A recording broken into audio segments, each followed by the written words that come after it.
second time to the APAC RLCS 2025 main broadcast here in English. Of course, we've still got our Japanese brethren over on the other channel, Cockin's stream, if you want to check it out. But we're back again. Hail and Rhino, we are back once more with a fantastic little bit of a replay reel here. Yeah, this was some live action last, 3 weeks ago? My goodness, APAC delivering on some of the biggest plays and everyone really kind of showing up whenever they needed to the most. Yeah, this is just going down exactly what happened 3 weeks ago in our Open Qualifier 1. See here, Lunar Galaxy, and this was your grand final, top two. Luminosity, where am I? Taking out Elevate in that grand final, and being able to get the victory. So Open Qualifier 1 done. We're here for OQ2. Look at that, we've got a new stream mascot. Rhino, introduce us. You know this. Oh yeah, I'm Rhino now. That's Rhino cool. Now. Yeah. You are Rhino. Rhino, this is, in case no one knew, this is Master Chief. He is the best cat. Orange brain cell, at least being shared right now. He's out of frame. There we go. There it is. Oh, what a guy. Yeah.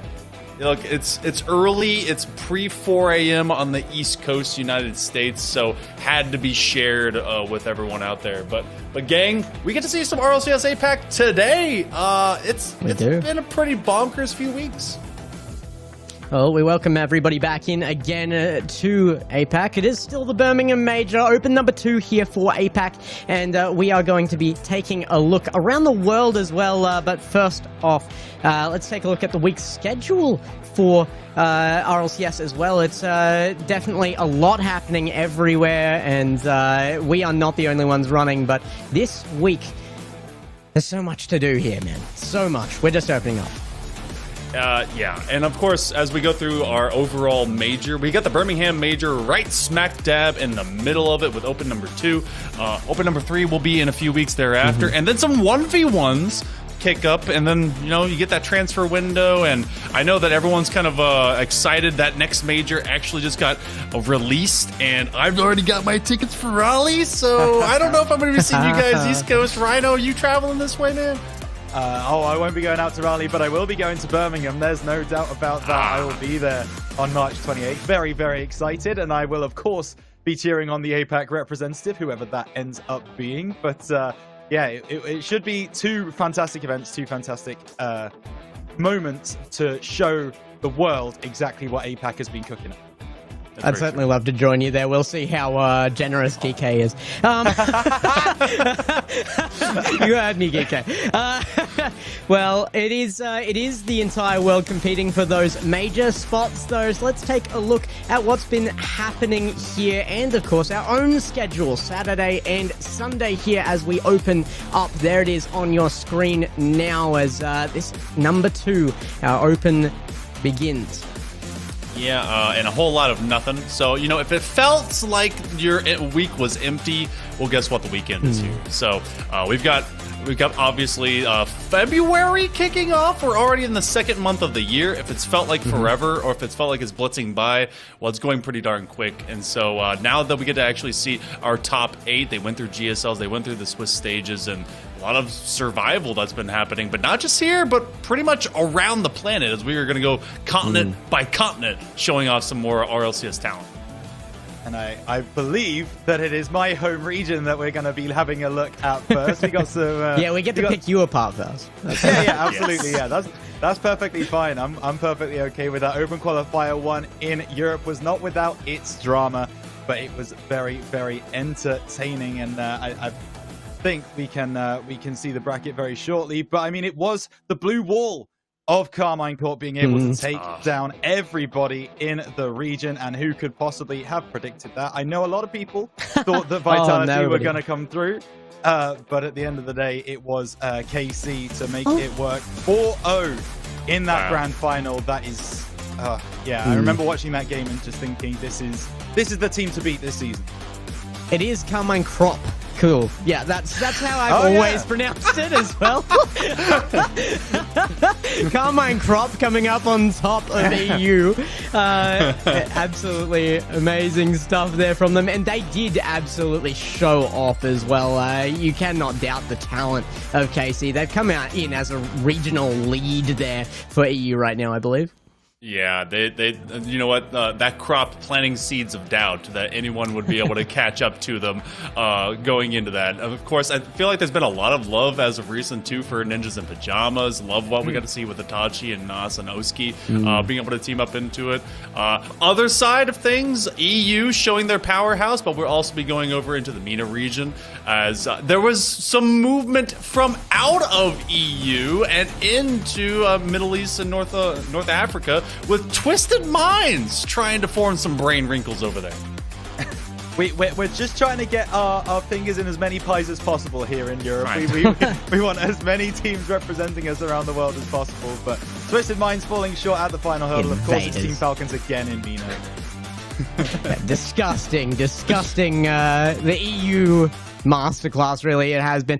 However, Falcons were able to take down Twisted Minds, once more representing their region well. Falcons, I feel like they've got a lot. Even if you've got your main team, you know, everybody's got their mainstay from their own region. I feel like everybody's a little bit of a fan of the Falcons. Just the tiniest bit.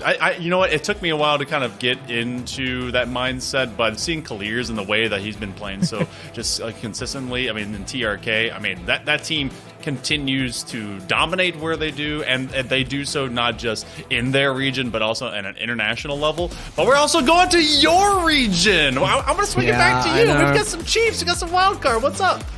I mean, wildcard dominating is not even a shock here. You look at that roster. Super Lucky joining, I believe Torsos was named the player of the year last year. You can feel free to correct me on that. I may be wrong, but it certainly was in contest for that. Torsos has been going off, and now Super Lucky? I mean, he struggles to get into a team, but when it works, boy, it works. Wildcard came up big. Just Super McNasty. Actually, Super Lucky is over on TSM with Emphis and Kaka. So getting this, and then you had Raziers come into the region alongside the Healthy Chiefs with Hunter and Fiber, and I got to meet Fiber. Heck of a player that Fiber can be, but it is neat seeing the Chiefs kind of make that comeback. They are going to be working against Wildcard. I think even walking into this Open here, Rhino. So around the world, it feels like everyone's really kind of putting up their best. Yeah, it's been an amazing season already in 2025, and we haven't even really got underway yet. Only one open qualifier in the books. Second one's getting underway now, and of course, we want to bring it now back to where we are here in the APAC region, and we're going to be talking about some roster changes again. Oh, aren't we just? First one's going to be a brand new roster, though. MB2 we have to discuss here, actually, and it's the Torch rosters. Blue Torch is the one we're going to be focusing on today, though. These two Japanese super teams coming out from the region, and Blue Torch is leading the charge. They've been scrimming each other. They've been mixing and matching their players just to bring up their individual talent, and, man, it's showing. Yeah, Blue and Red Torch ended up being a composite of a lot of Japanese players that wanted to make sure that there was kind of a six-man's ability to make themselves better. They felt like, all right, they want to revitalize the region. They want to find a way to compete, and that's really cool because you have Burn and Echo alongside Popo, my boy Popo, and then of course you have Kakao as well as Krillin and Mesugori that were able to be on Red Torch. So love what we got out of those guys, and I feel like that's really going to help out the Japanese players. Believe actually Kakao Mame was supposed to be on Blue Torch originally as well, and then Popo came at the last second. You just can't turn down that Popo Burn combination. Yeah. Well, oh no. We are moving on from the roster changes real quick. We are. And we did some content for you guys earlier this week, and how much content this is it a actually surprise is, for everyone. we'll find out shortly.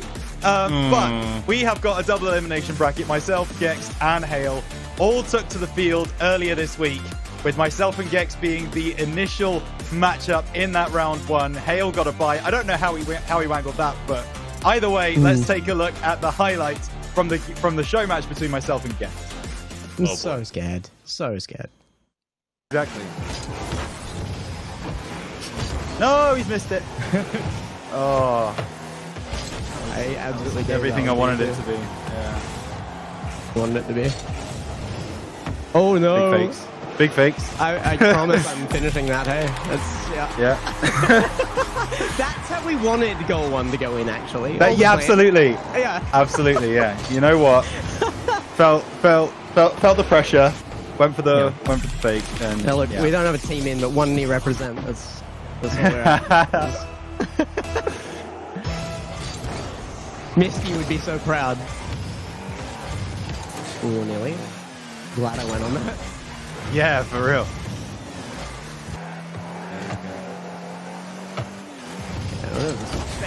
Get bumped. Oh, right, this is 1s. I can No! do that. Oh, no, he's missed it. I think I missed 2 open goals. Let's show. It's the RLCS pressure. Honestly, it really is. The fact that I know this is recorded, man.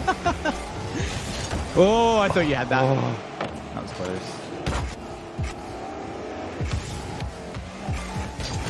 Oh, the lag.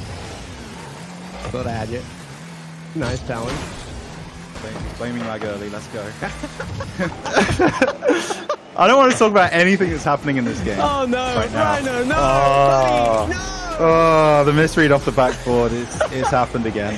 You're misrepresenting the Finns. What's Rounds gonna say? They're gonna yell at me, bro. I'm gonna get TMs from all 3 of them, just being like, "Excuse." No, actually, and Jarku as well. All 4, every single one of them. Representing the Finns right now is that you can't say one of the team names. That's Yeah. Yeah, absolutely. And I'm not even gonna Big try. fanboy here. Absolutely, yeah. There's no reason. Oh, I think you've in a lot of space. Actually, I lied. Really, full plan. It's Yeah, I think it's one of those quality things. right Oh here. dear, oh dear. quality Zero boost, right zero here. boost in the tank. Oh, no, should I stop have to attacking. I'm That gonna seems to be better. the problem. Yeah. Get- The real problem is that I'm gonna look so mean here. This is. Yeah, Yeah. this. Right, Yeah, afterward, just crying into a hat or something. Why would I say? Why a hat? Why would you cry into a crying hat? Why? Yeah, That's not I don't. choice. I don't wear hats, but well, actually, that's why I do. Don't know why I like to. Yeah, there we go. I mean, yeah, this does have the air of like, you know, a grown There man we go. who's like literally just playing his son and has only just decided that it's time to. It's only just decided that it's time to switch on. Like that's where this feels like. It's like Mario Kart being played between a grown man who's that's been a a lie. Nintendo fan for years. If it was that, you would be so far. It would be 11-0 if it was Mario Kart. Refac's Mario Kart game. Okay, maybe that's the next one we do. Try and get those on neutral server. Oh my god, side. Oh, you okay? How on earth? Just checking on you, son. You Yeah, yeah, I appreciate that. Yeah. Oh no! I appreciate you missing. No, No, surely. no, It's fine. There were 10 seconds left. I don't need a goal. I'm out of boost. See? Oh, It's no, all good. You didn't lie. I don't You did need not one. Need a goal. I didn't Okay. need one. Didn't need Game one. one. We're saving In the it. We're saving.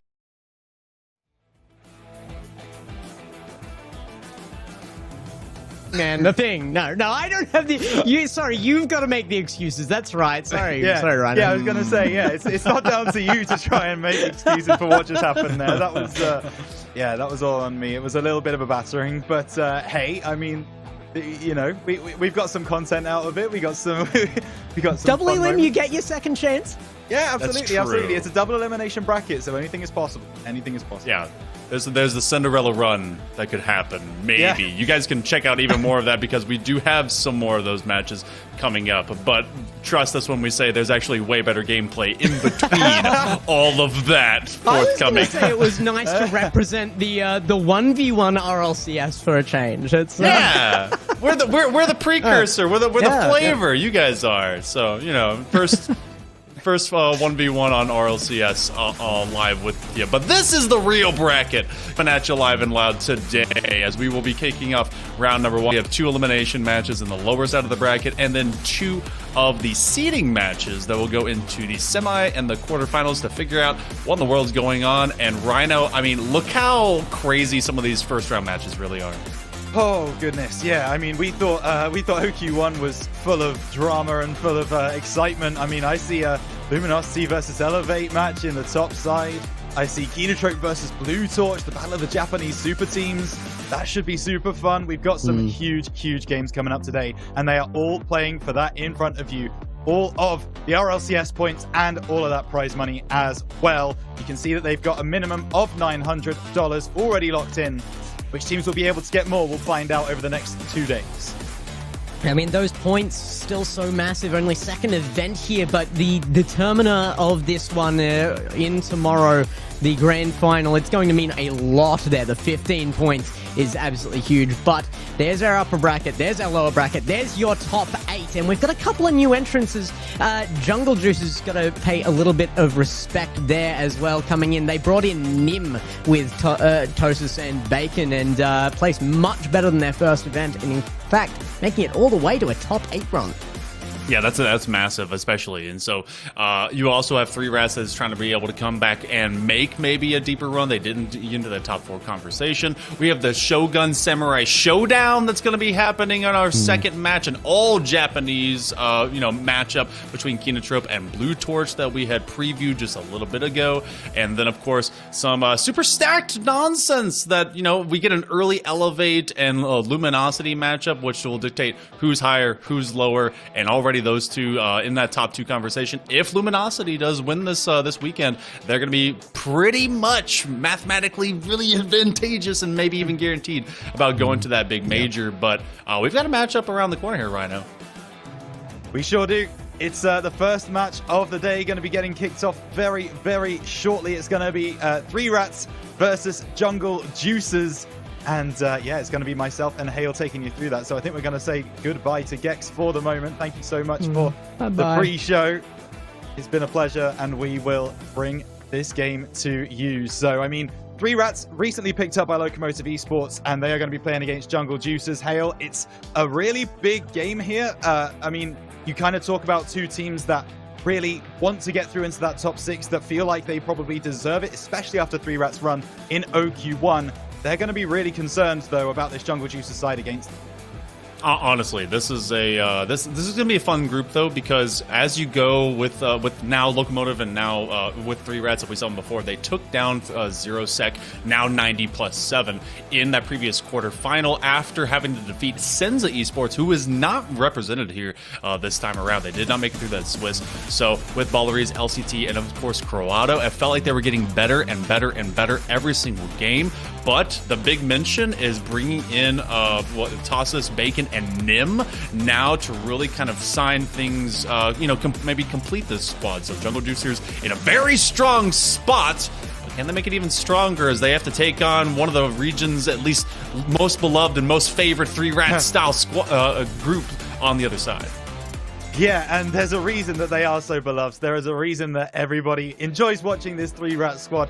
That is because they are always providing the entertainment. If you remember back to OQ1, we were in this very similar position. They played in that first game of the day on the Saturday against Senza. They got that 4-3 victory, that comeback 4-3 victory, as I remember it as well, going 3-2 down, then taking it 4-3 in very dramatic fashion.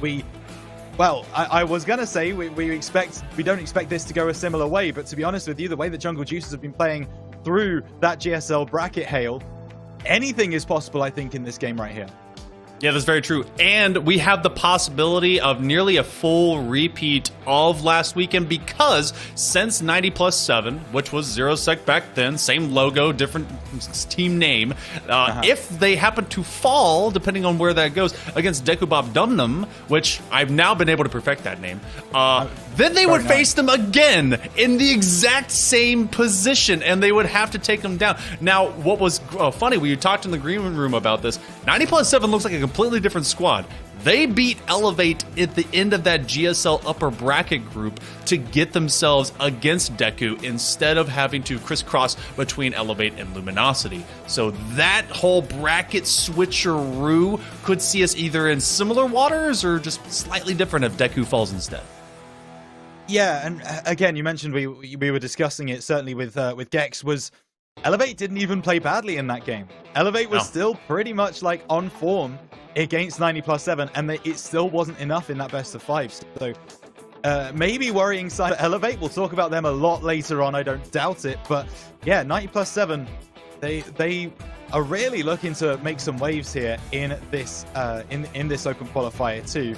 If they can unseat some of those big teams, then yeah, maybe the Birmingham Major spot is not quite as locked in as we once thought. Yeah, that's very true. And so we'll see how that goes. Remember, the last time we talked about any kind of major qualifications, I think I'd mentioned that no one beneath a top 4 position, maybe even a top 2, had even been able to qualify from out of APAC. It is a one-team qualification style region. You gotta make it in if you're going to be doing that. So top 4 is kind of the big limit at a very, very minimum. So everyone's eyeing for that. So if you lose out today, it ends up not being a great idea. So you also have 2/3 of the squad that's coming forward with Jungle Juicers that was previously kind of an overlooked concept. So for NIM, kind of trading in, that's going to be huge for them to be consistent. Looking at this here, Rhino, I'm feeling it's still, you know, Locomotive, aka 3 Rats, that should be in a position of advantage, or does, I guess, Jungle Juicers just take advantage of the moment with this newest roster trade? It's something we've been discussing in the off-season as well, even before Open Qualifier 1, that 3 Rats can be very inconsistent. It very much depends on how they play on the day. We saw in that previous Open Qualifier, it looked like they were down and out going into that game number 5.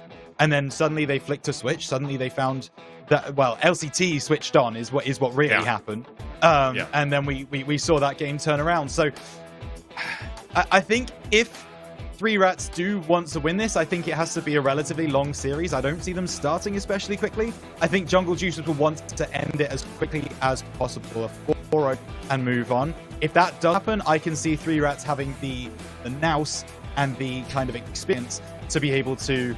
Yeah, I know there's a pun there somewhere, and you saw it. I respect it. You know, so they have that experience to be able to come through a longer series. I just worry if Jungle Juicers are going to come out the gates hot and they're not going to slow down. That's my only concern.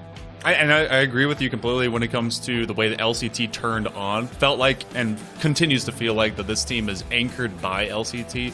I mean, obviously, Ballerese, a couple different times, they felt like they were facing their own mini rivalry against some of the players, and they got a bit shell-shocked. Croato, when they played up, when they played kind of like the crazy bulldozer that we know that they can be, that is when they are in some of the best positions possible, because it allows Ballerese as well as LCT to play much more confident from the midline of the field. And I feel like that maybe got kind of really adapted and elaborated from the previous Open going into this one.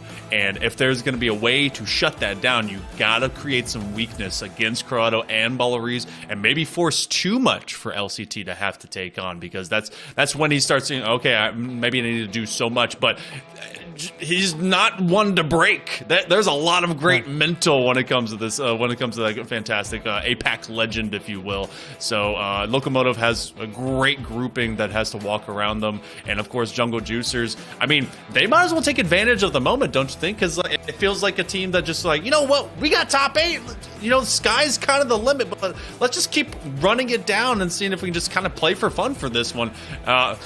Ooh, everyone there was 90 plus everyone 7%. 90 plus 7, yeah. I like that a lot. I like that a lot. But I mean, we can also use some Rocket League maths here as well, Hale, which I sometimes quite like to do, and that is that Senza pushed this 3 Rats team very, very close, but this Jungle Juicers team beat Praise 3-0, who beat Senza 3-0. So they maybe are going to be providing a little bit more of a challenge to this 3 Rats team. There's maths there. Don't question it. Don't. You know, just transitive property, I think. Yeah, something like that. Yeah. The enemy of my enemy is my friend. Something along those lines. As we get started on this game, Locomotive versus Jungle Juicers coming up for you very, very soon. And yeah, I mean, we've been bigging this up as the fact that it's pretty unpredictable. But I do want to ask, Hale, if both teams are playing at 100% from the first minute, not always going to happen, but let's play that argument. Who do you see taking this one? I honestly still, I live 3 rats. I die 3 rats. We thrive 3 rats. I feel like this. Yeah, this. Well, I mean, it's gotta, because let's use your caster plus Rocket League math in recency. Okay. KINOTROPE 3-0 Jungle Juicers in their GSL group, and KINOTROPE has, there was a lot of lauding that they would be so good as kind of like that big Japanese super team, but Blue Torch took a game off of not only LKT, which is Locomotive, but also did so off of Elevate. And considering how deep that team, that Blue Torch team, is going to be making that run, I really do believe that they're going to be kind of that Japanese favorite in our second lower matchup of the day. I feel like that Jungle Juicers have so much more to prove with this one. Yeah, they took out Praise. Yeah, they had the relativity with Senza, but there's nothing but more to prove out onto the pitch. We go into match number 1. It's elimination. It's best of 7. It's the Juicers in blue and the 3 rats in orange. And guess what? Balleries hits it in 8 seconds. Here we go. We're off to the races in Open Qualifier 2 main event for RLCS 2025 here in the APAC region. Balleries finds the bottom right-hand corner. Nothing can be done about that one, and the Juicers are 1 behind already. Quick strike, a reminder that they can start fast, and that's exactly what this squad wants to be able to do. And look at them bringing the thunder. Look, you said who was going to be better at 100%. Well, 110% is here in the first 15 seconds. Seems to be the case. Croado coming in from deep, able to get that one over the line, and 3 rats are going to be wondering where their opponents are right now, as only 15 seconds gone, and it is already 2-0 to 3 rats, looking for a third. LCT pass inside, cleared away by the Jungle Juicers, their first real defensive play of the day, and they can start settling down. Oh, it's wild to have to say that, especially because you just go into a quarter minute of play, but they want to answer almost immediately if they can. Don't let this one shell shock you too hard. We've seen teams that they can score in buckets, but then eventually they let something through. One hard beat, Nim is able to toss it over, and they find an answer quickly. You pick up for Jungle Juicers, comes through with a very nice play over the top of Croado, maybe using that smoke screen a little bit, as he's able to get past the defender on the right-hand wall. And now Jungle Juicers, as I mentioned, can start to just calm themselves down a bit, get into the rhythm, and realize that they're only 1 goal down. So 3 rats gonna need a few more goals to stop this Jungle Juicers side. Sometimes it's about who's ready off the rip, and then otherwise who's kind of able to stabilize. That is a fantastic takeaway, and Tosses looking for maybe a chance to follow right back up with it. Instead, they do get kicked on back, and so the damage was done early. But can they do continuous thereafter? I love that shot. Balleries! Look at that low side 90. The pre-jump after the pass was just so in sync. Early game means no time to catch your breath, and Balleries finds the bottom left-hand corner. 3-1 in just over a minute, 4 goals. And yeah, this one might be a high-scoring affair. Not a lot of defense on the field right now, as both teams wanting to live that offense life, and at the moment, it's 3 rats who are doing the best of it. Finding the tiniest gaps to take advantage against Jungle Juicers. Now, as Jungle Juicers try to stabilize the field, you do get 3 rats that are just kind of chilling out. See if they can get this choo-choo train running down. LCT sees Corrado aiming to thieve that back corner, just a bit off on timing, hoping to get that 100% boost. And now everyone, because of that, doesn't really have a whole lot. So everyone kind of just hunkering down, hoping to receive. Jungle Juicers never really gets a passing play going. And look how they consistently are challenging here, Rhino. You get the first couple of minutes, and it felt like maybe it was all flash in the pan, but there's some substance here to the consistency of how they push this attack. Yeah, there really is. And that's great to see if you are a 3 rats fan. That's exactly where you would want them to be playing, in the face of Jungle Juicers. They're going to be challenging pretty much everything.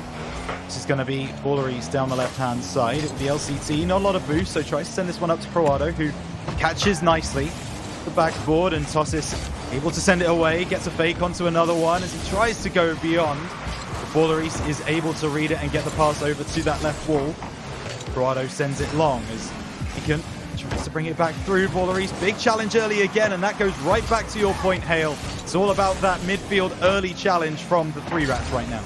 Yeah, and you know that Balariz is really that roamer, that fluid, just kind of second man that has consistently given both Croato as well as LCT these wonderful looks. LCT, catch, pitch, go, trying to give Balariz the wink and the nod that he can stick around, but instead he kind of faded away, and yet comes right back into it. One short rotation later, and it's already up to 4.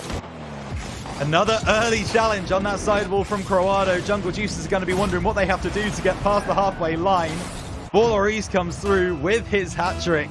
And 3 Rats are looking to take this game number 1 in very stylish fashion. But Jungle Juice is not done yet. Nim with a demo onto Croato means there's only one back. Balariz going to have to make this work, and LCT respawns in time. Croato sends it over into the corner, into safety. So it's Jungle Juice is still showing they have some bite. That was close from Tossis, can't find the net. Oh, that's a wild kind of pickup. You got like a flip reset pinch from the ground that actually tossed that one so high. A lot of power off of what was the tiniest touch. Croato hoping to get this one extended, and Balariz actually outplays Nim to just get there a step faster, and that's really what's been kind of the difference maker here. A nice air dribble bump by Bacon, just to at least slam it down onto the face of LCT. And now off this sidewall, LCT will have one in kind. But, I mean, look at Nim all over the place. This is actually that player that kind of moved into this this two-man group between Bacon as well as Tossis. And considering how well they're playing late term, might be able to turn this into something going to game number 2. But game 1 has been a lot of 3 Rats just able to punctuate this first game. Yeah, I've been really impressed by Nim so far this game. I think he's kind of the live wire right now of Jungle Juices, getting around, getting all of the challenges. He's really performing at a top level. 3 Rats are all just online right now, and that is very difficult to stop when they are. Croato stop that one on the halfway. LCT takes it down the right-hand side, able to maintain possession. What a pass! But he's not going to be able to find the goal with Tossis in the way. 3 Rats pressuring even still after being 4-1 up. We'll see if they can find another one for the road, just to kind of implore the Jungle Juicers to kind of get in line with it. Croato looking for a redirect. Nothing to be developed as Balariz gets the takeaway against Nim. It's handing off over to Tossis, and you like the 1-2-3 connections that Jungle Juicers is starting to really kind of sew together, but that needle and thread needs to at least be put back into the thimble for the time being, as it looks like 3 Rats, aka Locomotive, will be moving into in and out of the station very, very quickly. Croato with one extra touch, but that'll be the first one going down. That's a 4-1. That's a pretty dominant opening foray into our first match of the day. Yeah, and my brain goes back to a couple of opportunities for Jungle Juicers, but nothing that really was testing the 3 Rats defense when they were on attack. So 3 Rats able to come through, able to get that 4-1 victory, and to be honest with you, Hale, it really could have been more. They were the team in the ascendancy, the team in the offense, and yeah, they're deserved winners of game 1. Oh yeah, definitely so. And I feel like so much of that was dictated from the very, very beginning of this game. I mean, we got it from 2-1. That handoff pass over to Balariz, that is the way you keep this player consistent. And I feel like we're going to see a lot more of that as long as they continue to weaponize so much of that midfield. It looks so good to start things off, and I know that they have the ability to do so. Game number 2. If you are Jungle Juicers, you got to be able to kind of pounce at the same way. Best of 7s allow for the first couple of games to be maybe that process. So just don't let 3 Rats have full supremacy walking into both games. Also, we do understand that Locomotive was in fact their new org pickup. Just making sure that everyone knows that we're still talking about the same 3 guys out there. Of course, of course, yeah, we do understand that, but 3 Rats is the name we are giving them in game, so yeah, it's the name that we will kind of go by. But yes, we know they were picked up as we look ahead to game number 2. And I tell you what, they're going to have to pick up their game, Hale, if they're going to get anything from this one. Not really good enough in game. See what they're able to bring in game 2. LCT misses wide right out of the gate, and that's a little bit of a concern early on. Oh, just an early one. But you know what? They're going to have plenty of chances thereafter if they continue to win some of these challenges. Nim over the top of Croato. No extra boost, and they're still will take that corner. LCT actually running out of this. A wonderful ground pitch pass It ends up just a hair too far for it to turn into much, but look at the immediacy. Look at Croato flying around this pitch just like a demon, like an Oni, trying to make sure that they just find these challenges, and another big bump, but that one makes the car hit backwards, and so they won't get that ball through. Three Rats playing with confidence is a thing of beauty. It's something that you just watch and kind of sit back and clap like you're watching a golf tournament. You know, you make those little kind of palm claps. It's really wonderful to watch when they're working completely fluidly together. And that is going to be a chance. LCT with a fantastic save, making sure Jungle Juicers don't take the lead in this game too. Cleared away. And Jungle Juicers providing even more offense than they did in that game number 1, which they needed to do. They are keeping this ball in Three Rats half. They're struggling to escape. Yeah, this is actually nullifying a lot of what makes this trio from out of APAC so strong, because Jungle Juicers were really not putting anything on the board of a viable threat or otherwise, and now as they get this field a lot longer, instead of it just being 1/2 pitch long, it's both sides. So Three Rats having to travel much further. LCT looking for maybe a flip reset. Corrado on the immediate follow as Bacon finds a chance, and again they're now beginning to volley. You got to get worried because there's no backboard defense, and yet it's because that shot goes very low, and then it's a hop, skip, jump, and Nim will find the first lead here for the Juicers. That man again. Jungle Juicers always look to Nim for that important goal, and they do take the lead with just under 2 minutes played. So Three Rats, they need to stabilize a little bit. They have been pushed back by the way the Jungle Juice have been playing in this game too. Whether it was an alteration they made between game 1 and this one, or whether they kind of just were happy to see the zeros on the board in the fresh 5 minutes, that's yet to be decided. Bacon's going to take out Croado and will be able to get back in time to make the save. So no equalizer coming just yet. Ballery's going to try and change that tune. LCT's going to get up. He finds the top left, and LCT with the bouncer has the response. I was initially concerned with the way that LCT and Balleries were rotating into that same, and Balleries took it first, but LCT divided and conquered past 2 defenders, a quick snap jump, then to put it back post. Everyone thought maybe that would go center mass, maybe opposite side, but no, able to get that redirect fade away just off of the tip of their bumper. So wonderful work out of LCT, and then getting this first defensive touch. Been kind of a defensive mastermind in this game to really keep the Three Rats in league with the Juicers. Yeah, absolutely. And LCT now try and challenge this one as a chance here for Bacon into the corner. He bumps away as now Nim tries to take the shot, but Balleries is equal to it and will be able to get this clearance, followed up by Croado. So this keeps this one in Three Rats half.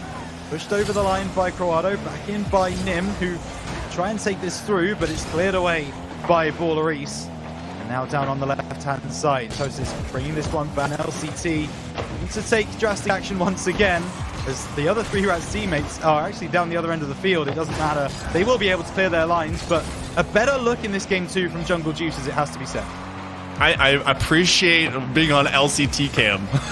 Literally just on LCT this entire time, running it up and down, and that just kind of shows what level of separation he kind of gets from him and Corrado. Corrado wasn't able to punctuate on that opportunity as they made that initial catch. Doesn't matter. LCT looking for an air dribble bump. They can take on 2, literally sightlining between the back linesmen as well as the mid linesmen against Juicers. They have a chance for a double, and that's going to be Tosses tossing it in. Jungle Juicers back on top. Yeah, nice counter-attack here from the Jungle Juicers. Tosis gets this one off the back wall into the top right. Double touches. No back wall defense coming through from the Three Rats. Concern for sure.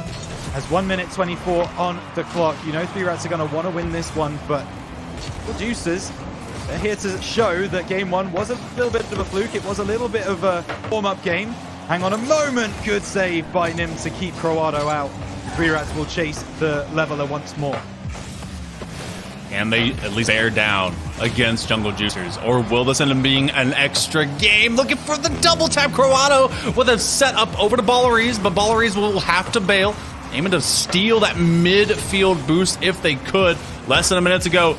Balleries backboard is well defended by Nim. He's going to toss it away, and LCE will be there to challenge. And yet, look at the level, the layers, the onion that is able to stink up this defense. for the side of Jungle Juicers, not leaving any loose ball untouched, unchallenged, and unpresented to a teammate. Tosses nearly with an upfield swing, and that's leaving a backdoor open. Nim has to close. He pushes this one over to that left wall. Does get challenged early, so this is going to be LCT with a chance to collect some possession. Moving off that right wall, now maybe looking for the bump play, finds it too! And that's 3 Rats at their fluid best. Baller East gets the leveler again, 2-2.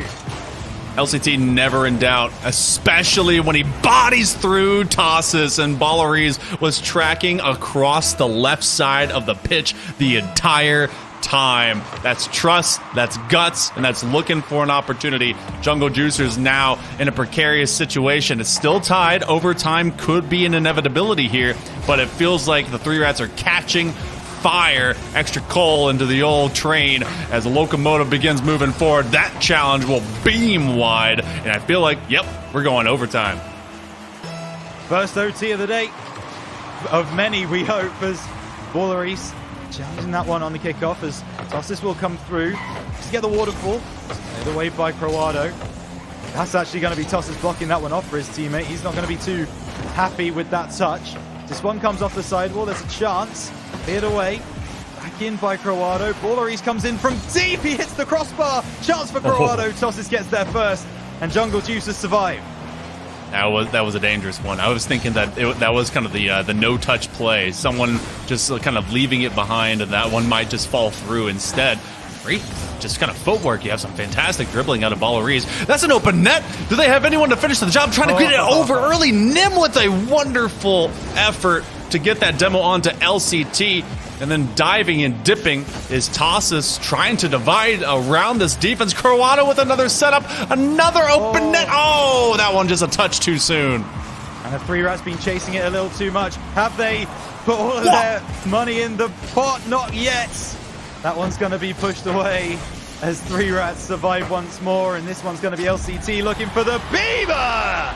Top left from LCT. 3 Rats survive a game 2 scare. LCT had balled out and bailed out Balleries, and then that one with a heck of a heater to the opposite side corner. Wow. Wonderful looks from out of the 3 Rats gang as they continue to move forward 2-0 into this series, but not without, just like you said, Rhino, some scares from Jungle Juicers. They definitely were forcing them to have to kind of dig deep into their bag of tricks, and I mean, came up pretty big. And the biggest thing that I see right now, clean sheet, no demos out there from these squads. Nim definitely got a demo. So maybe just not accounted for. Okay, yeah, cool. just not accounted for. But yeah, I definitely remember that demo coming through onto LCT in the back post. But we will look back at this incredible game that we've just seen. It's always better when the game is close, Hale, than when it's a complete blowout. And we love to see that. 3 Rats still pulling it through, showing that they've got that experience to be able to see out a game that goes into overtime. And Jungle Juicers maybe just still a little bit jumpy at playing against these 3 legends of the APAC scene. I would be too, at least a little bit. I think maybe just the tiniest bit jumpier than I was in our 1v1s. That's a preview. You guys can check that out later. No spoilers. But yeah, none at all. Things happen. I cannot wink to save my life. But the team that's not blinking right now is, in fact, 3 Rats. They were looking so solid having to take that one late against Jungle Juicers, and it felt like they weren't really put in uncomfortable situations, even though they did get scored on a couple times. And you got to see some great heads-up plays, defensive rotation-wise, out of both LCT as well as Balleries, and it felt like they're starting to actually be given some room over to Jungle Juicers. Get tested, and you want to win the day, but you also want to make sure that you're kind of battle tested going into a possible championship Sunday, and it looks like they're getting that right now. It does. They are definitely getting a test, and yeah, you said they weren't really there, but they came from behind twice in that game number 2. I mean, they were 1-0 down, they were 2-1 down. We'll see if they get the lead early here in game number 3, and it's Baller East to open his account early. Tossis was hoping to find an extra follow-up, but the man that never waits for anyone is Croato. And Croato with an immediate just serve, dish, platter, scrumptiously eaten up by Balleries as you had 2 defenders on the goal line and no one could connect. No one could connect. Balleries. The right-hand side. Bacon hits this one back towards his own net, and Tossis is going to be combing that one and wondering how that's happened. This one gets cleared by Nim. Seems to be the danger man here for the Jungle Juicers. Unable to take it around LCT there. A good challenge as well. Tossis into the corner, wanting a second. That's a nice angle. Good clearance by Croato. Yeah, that's you're consistently seeing this defense out of 3Rats now find the most creative ways to get this last half of the ball out of their own goal at the last possible moment. So a lot of kudos that they can do it kind of as soon as they see the whites of the eyes from the driver from behind the windshield. That's a toss to anyone, hoping that they could maybe even turn it into a shot opportunity, but Nim couldn't do much with it. That is wide open, and Corrado's going to get this pretty much for free. Jungle Juicers far pressed upfield. Yeah, and I think it's an interesting point that you raised, that you mentioned that kind of they passed that ball into anyone. They kind of put that ball into the middle without really a plan of who's going to be on the end of it, who's in position, and maybe that's the kind of thing that Jungle Juicers just aren't able to get right now. They're not settled enough maybe as a team to really have that kind of intimate knowledge of where each other are. LCT, Balleries, Croato, these guys have obviously been around in OQ1. They've had a lot of time to scrim. They've had a lot of time to understand how each other play, and they are doing exactly that. They know where each other are on the field at pretty much any given time. You can see those comms coming all of the time, and it's really nice to see Nim over the bar, and that one really should be going home for Jungle Juicers. Yeah, driving home the point a little bit more, they finally see each other live in open space, but it's the assumption of zone play when you're trying to go into where, or drop the ball to where someone should be, but aren't quite there. So, Jungle Juicers, now, oh my goodness, from left to right, either post a bit too thick to eventually bend the bar. 3Rats hoping for a third one, and Jungle Juicers praying and thanking their lucky stars that it did not happen. Matter of pixels there. This one coming back through, and LCT will be given a free run here. Picks up possession, has Nim facing him up, and that one is going to be a challenge won there by LCT. Ball back in from Balleries. Croato's going to have a free touch here in the midfield. That one's just going to go onto the backboard and should be dealt with. That's not a big enough touch really from Nim. So it will be a chance now for LCT to find a pass across. Balleries into the corner. Croato coming through from deep. And a 3-man passing play from 3Rats gives them a 3-0 lead. Demon time out here between these three. Just nonsense, and it looks so delicious. You have LCT over to Balleries, over to Croato. It's so dominant, and they've been trying to force Jungle Juicers to consistently hit that backboard, and bleed them dry. And once that happens, they know that they have the advantage because they've been pulling through and sweeping that midfield. Bit of a double commit between these two defensively, but otherwise, they know that they've been playing this macro game so well that they can take advantage of them. Now up 3 beyond the midway mark of game number 3, and it's only looking like more of a regular day at the office here for 3Rats. Yeah, it feels a lot like game 1 rather than game 2 right now, as 3Rats going to look to put the exclamation point. Tossis sending it away. Croato going to be able to find a teammate, and there's a chance here for Jungle Juicers. They've got pretty much a 3v1. The recovery is there from 3Rats. They work so hard for each other, and they start to move back down the field, and they get another offensive opportunity. This is the 3Rats way. Make a defensive play, move back down the field, and get a shot on goal. And deceptively only have one person perched at least on that defensive box, but you actually have a second man that is easily able to support. I love the challenge that we got to tosses for all of a moment, but even so, the circus that is this constant revolution of passes out of 3Rats, you just can't ever through them. Nim stops LCT on his first approach, and Balleries will aim to contain this one as Croato gets a bit too antsy, and yet the follow-up, so fluid. They found 4. They have, and there's still over a minute left in the game. Nim not able to get that one clear. Wanted to catch it, wanted to take possession. Bacon, I'm not sure he was expecting Nim to do that, and so wasn't in position to make that save if a challenge were to come through. And boy, was a challenge coming through there from Croado. 3 rats, 4-0 up. They're looking to take series point. They might get another one here, and Ballerese. Well, that one's probably about as bad as one of the open net misses that I had in our 1v1s earlier on. Yeah. Yes. Yeah. You know, they don't need them all. They need the highlights. Yeah, no, who needs an open net? Like, come on. Never in my life. 40 seconds and 3 rats doing their name one better with 1 extra goal, and it feels like Jungle Juicers are going to have a long road. Obviously, a big top 8 kind of showcase to get themselves to this position, but experience is really winning the day, and a lack of kind of that in-sync play that we were hoping for is it really is coming out. You have a double commit between Corrado and LCT, just going up for the same exact ball. 10 seconds approaching here, Rhino, before it is a 3-0 here and going towards game 4. Oh, Nim. Oh, my goodness. Nim hasn't been able to score, so he wanted to score an own goal. LCT comes through and says, don't you worry, mate. I'll put it in the back of your net for you. And Jungle Juicers, they have been absolutely swept off the park in this game number 3. And it's going to take a reverse sweep to beat this 3-rat side. But as we've said before, we've seen teams fall off in open qualifier main events before. We've seen teams start to struggle after that game 3, game 4 mark.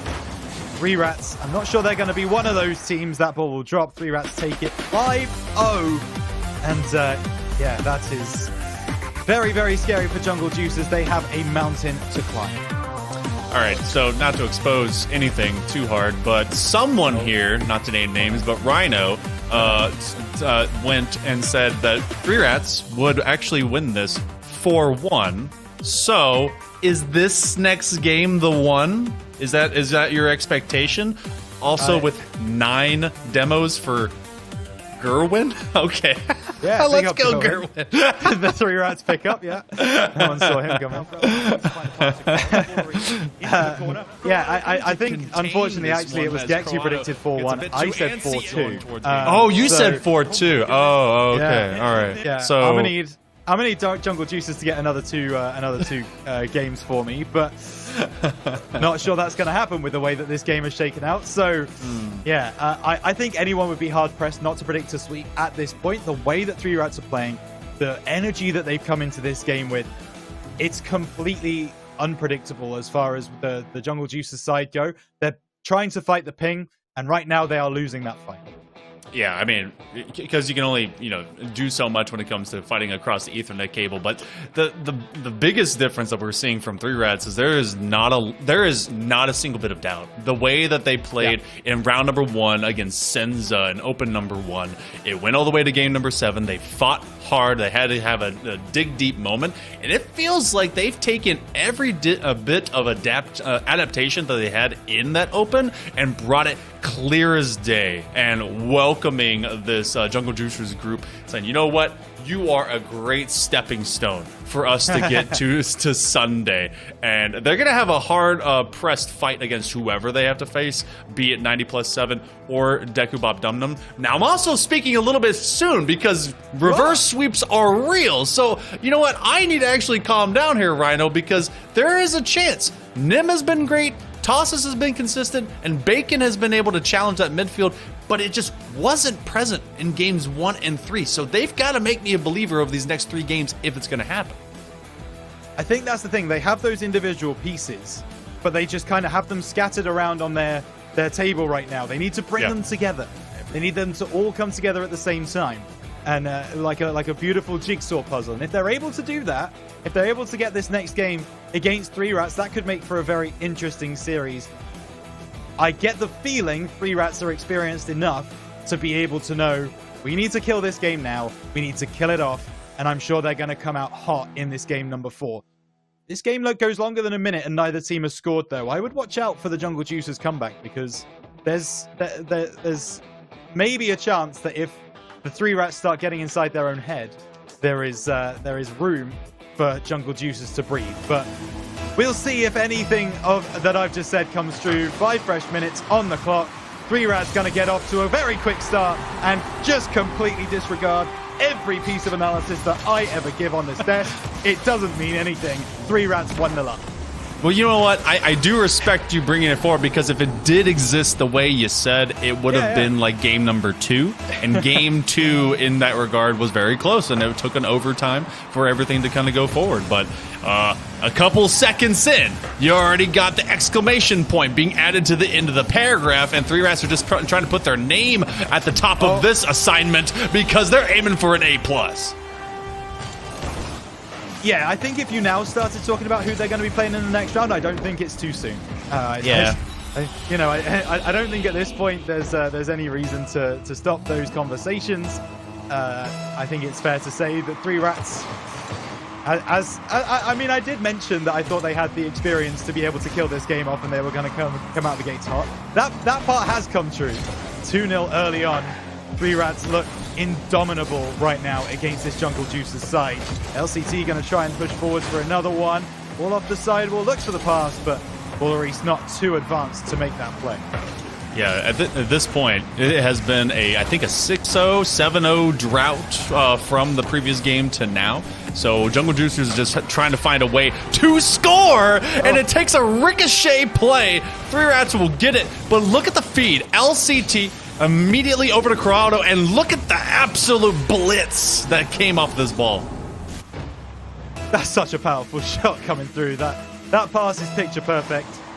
Free jump is even more beautiful, and maybe another kickoff goal here for 3 Rats. They're looking to bring it through. Oh, get on the weight, Jungle Juicers. Corrado is barraging down the door and getting top 6 for 3 Rats. Oh my gosh. You know, we're 50 seconds in. You had mentioned how this first minute was going to go, and how much it would kind of dictate success or proving failure or otherwise.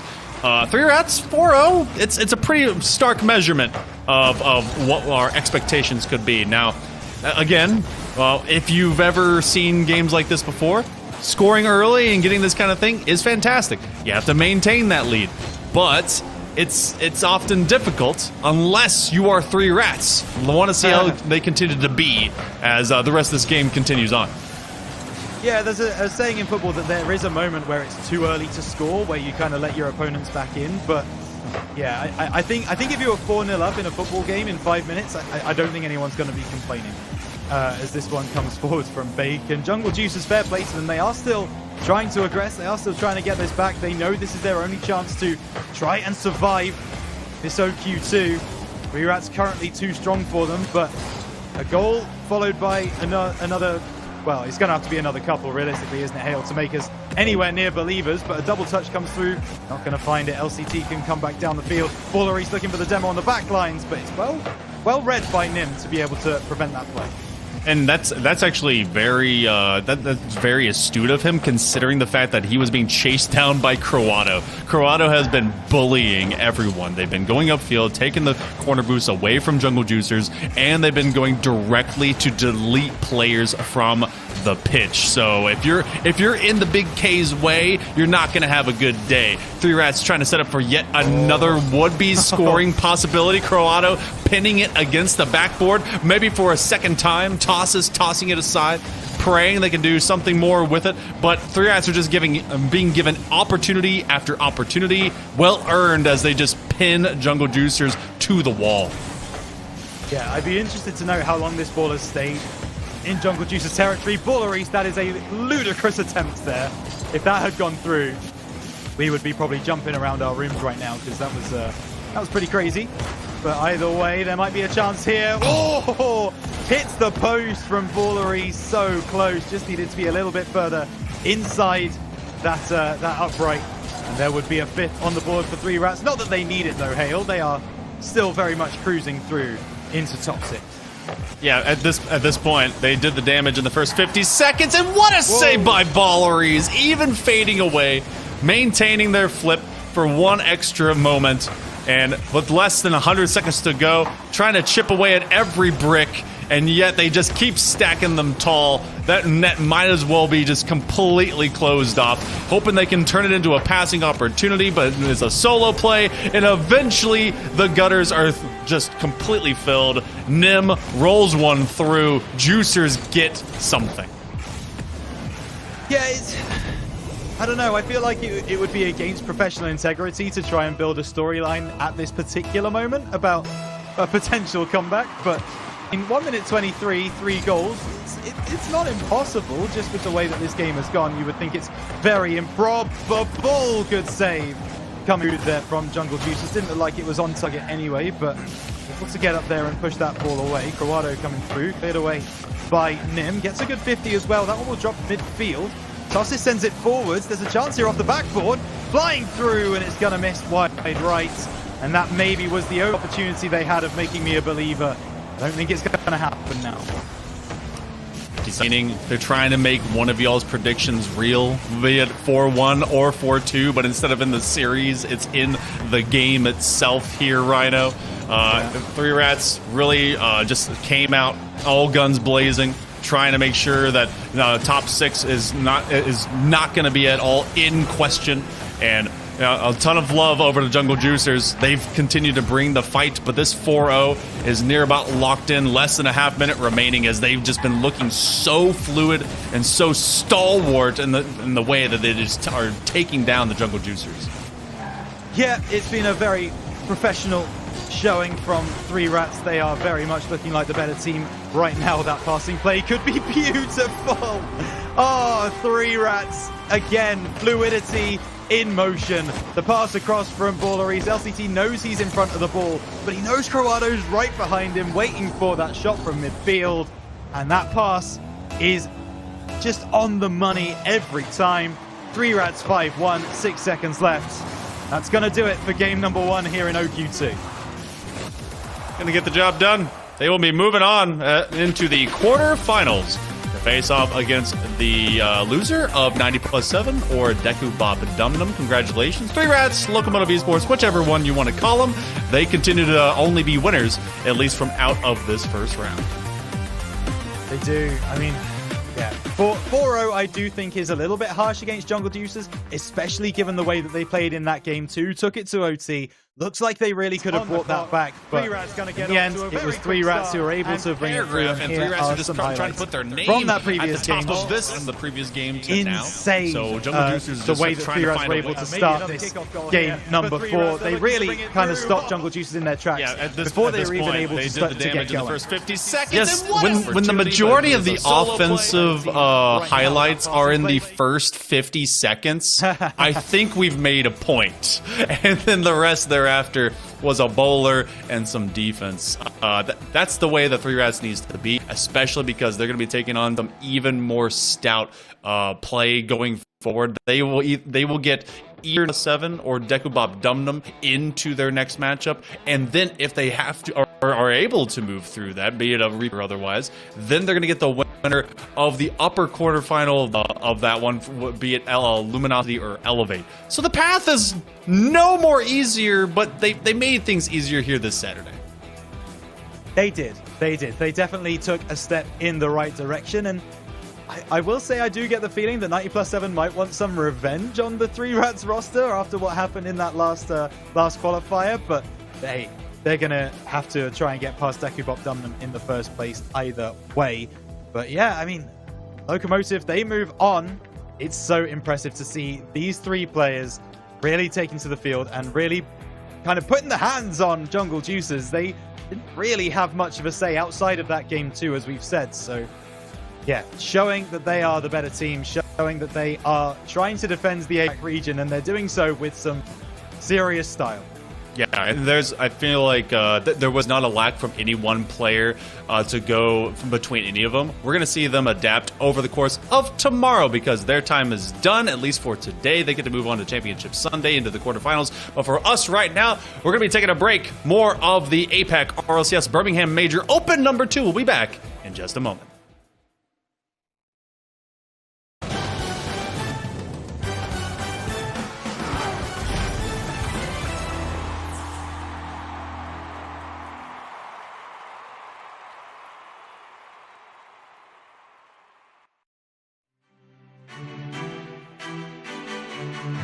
My way, making sure to listen for Inferno's call, and then I was like, yes, we got to do that first.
Wow, what an opening series for Three Rats. Piece of cake. Let's get into the next one. I don't want to talk about it. I don't want to talk about it. Three Rats dominant. That's about all you could say on that one. I mean, you both picked the right ones when it came to. I think actually we all picked the right ones. One off. Yeah. And to be fair to me, Three Rats ignored the script, so what can I do? Didn't quite get that bump in the road, but yeah, you know what? It was still a solid showing, even if it was a 4-0. But it was also Three Rats, aka Locomotive, that looked so good. But they have, I think, maybe one of the toughest paths in front of them. But this next one is gonna be kind of baller. I'm actually really excited about this next matchup. Oh yeah, this game coming up right here, KINOTROPE versus Blue Torch. We've been bringing it up in the green room outside of stream all day long. I know both Gex and Hale, they have been really excited to get this one underway. And I mean, myself as well, it's going to be a huge clash of the Japanese teams. And Gex, it's, it really is who gets to go forwards and represent Japan in the rest of this bracket. Not wrong. I mean, we've been talking about it so much that later on we will be booting you off to do it too. Yes. There was no way. You're not getting in on this one, Rhino. This is the privilege of the guy who only gets to cast twice today and the guy who specifically asked for it. Let's go and have a look again at these brackets, though, because we have an update, and there it is, the 4-0 coming through there, and the Three Rats already earning their way, like you said, into that top 6 position, that quarterfinals, so important for the placements in two further opens as well. These big finishes needed to be secured, and it's not just here either, it's all the way into the lane at the end that we are looking for Birmingham, and the matches to run through here are the only ones left who are going to have a chance at it. Yeah, and there's actually going to be a big deal about this, not just this next match for them, but as well as kind of into that semifinal, because there is a chance, there is a mathematical pathway for, even if you didn't finish top 2 going into that, top 4, especially because Three Rats was involved in that, having a good look at maybe making the land, but they have to get a dub to, like, this weekend. It cannot be left in, and especially to be said, Blue Torch, KINOTROPE. KINOTROPE ended up in a top 8 position. Blue Torch kind of fresh into this top 8. I feel like this is the longest shot scenario situation, but the math still maths because we have an open number 3 to go. Yeah. It's also just like, it's heavily weighted as well. That 15 points for a first place. It's kind of the same as you drop backwards. I was hearing for Europe, it's so important to make 2 top 4 positions, because 2 top 4s and a top 8 is worth more than 3 top 6 appearances. So definitely getting forward in those is super important. Yeah, it's absolutely so key for all of these teams. And make no mistake, all 8 of these teams in this bracket, they all want to be getting to that Birmingham Major. They are all fighting for that opportunity. So it's a bloodbath out there, right? I mean, these guys are really trying to scratch and get into that grand final. We'll see who's able to get there at the moment. Three Rats making a very, very strong case for themselves. And there will be a team in this next game who also will be able to start making their case known to everybody. Oh. Exciting one too. Hale, I'm sure you really, really want to start talking about this one as well. I know I just want to sink my teeth into this one. It's Blue Torch. We've got to talk about it. KINOTROPE made their entry in to the last event. They did make it this far into the top 8, and that's where it ended. I have a sneaking suspicion that it might be the same here, because Blue Torch, the new entry in there from another Japanese power, they've just been looking so strong. They've been awesome. Look, this is a composite of 3 separate that were all kind of put into a bunch of different, I guess, compositions. And like you said, there was actually some mix-up in who would be Red Torch, who would be Blue Torch, who would actually be kind of walking to this. Echo comes out of Grace's Blade. Burn comes out of Former Detonator. And then Popo, I mean, he's been around, but also walked into Team Ganders. So it's such a cool composite. And we're going to get rid of Rhino. Just get out. Just get away from Rhino. here. Bye. Thanks for having me. We've got to get into this one, though. I mean, you, like I said, you specifically requested to be on this one. I mean, why? Other than the obvious reasons. Look, I have now been able to cast into APAC for the last, like, 3+ years. The first team that I ever casted on was Team Ganders. It had Popo, it had Maru, it had Aki Kansu. Like, that team was so special. They were making top 4s all the time, and I remember seeing Popo do mechanically just divine things.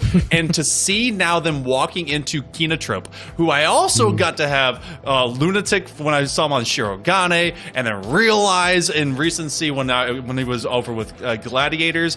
Furlash obviously was on that Hilltop picnic whenever Doomsy was chilling over here. There is so many Japanese legends and greats across both these teams, and of course you can't forget what Burn was able to do alongside Detonator.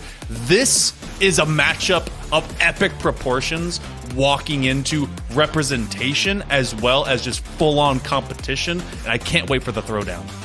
KINOTROPE obviously bringing in their coach Homie there as well, but the name everybody knows is Realize there. It really hasn't been living up to the Realize expectation, though. It's really this, though. It's a matchup of experience upon experience. I know you've been here for 3 years. I've been here for like 8. All of these names are familiar, and they go back forever. Everybody in here is just massive, and the newer names to turn up would be that Blue Torch roster, but even there, that you've just got so much experience, and this meta right now, it benefits experience so much. It really does. Also, the weirdest little thing in terms of kind of being in sync with each other, everyone's name on Blue Torch is 4 letters. You take out the 1 extra H for Furlash, everyone's name on KINOTROPE is 7 letters. And so, you know, everyone's kind of trying to be in line. A bit of a bullying Furlash session now. Yeah, sorry, you know, just get rid of the extra H and get out of there. But yeah. I feel like there is definitely like a rival, the obvious rivalry, the obvious want to promote for Japanese Rocket League and just overall players. But to prove that there's been so much that they can bring to the table, KINOTROPE, kind of a disappointing end. They definitely haven't found their speed when it came from the last Open. And then into this Open, hasn't exactly been as authoritative as maybe they, as well as some other people, thought it would be. Though they did take down Jungle Juicers 3-0. Didn't they just? I mean, KINOTROPE, I think they're coming in with more experience here. If they can get it together, if they can push themselves individually, this should be a very, very close matchup. However, my prediction here, I believe I said another 4-1 here to Blue Torch. I have some serious faith in the Blue Torch roster. KINOTROPE win the kickoff, though, and in game number 1, we begin it again. Like you said, everybody on here, they are rivals, but there's so much friendliness. Japan has supported itself time and time again. The rivalry is all about brotherhood, and Burn is all about bringing it down. And that's exactly what this player is able to do all the time. Lunatic, unfortunately, kind of cross-cut in front of Realize, and then getting bodied, the legend himself, as they've cleared the way for Burn to get that first goal. Yeah, I expect Burn to actually be the one looking for a lot of these bump plays and stuff. It's definitely what we saw leading into the top 8 here as well. Some huge solo play efforts from Burn. The dribble bumps have been going absolutely off, but it's Popo that the eye is really on for the entire team. Popo has just been insane. Realize, though, never to be in doubt here, and it is Popo off the backboard. Ignore the dot name. That should be corrected by admins eventually. Yeah, they'll make sure that he has the competitive name. But Popo is also a mechanical just god at times. Burn hoping to get another bump play, and it feels like they're really trying to weaponize that here so far, Gex, to really kind of clear opportunities. Popo gets taken out by Lunatic, and we're now away from that free cam, that fly cam. It's a great POV, but I like seeing what these guys kind of really drum up with. Furlash connecting with Lunatic again.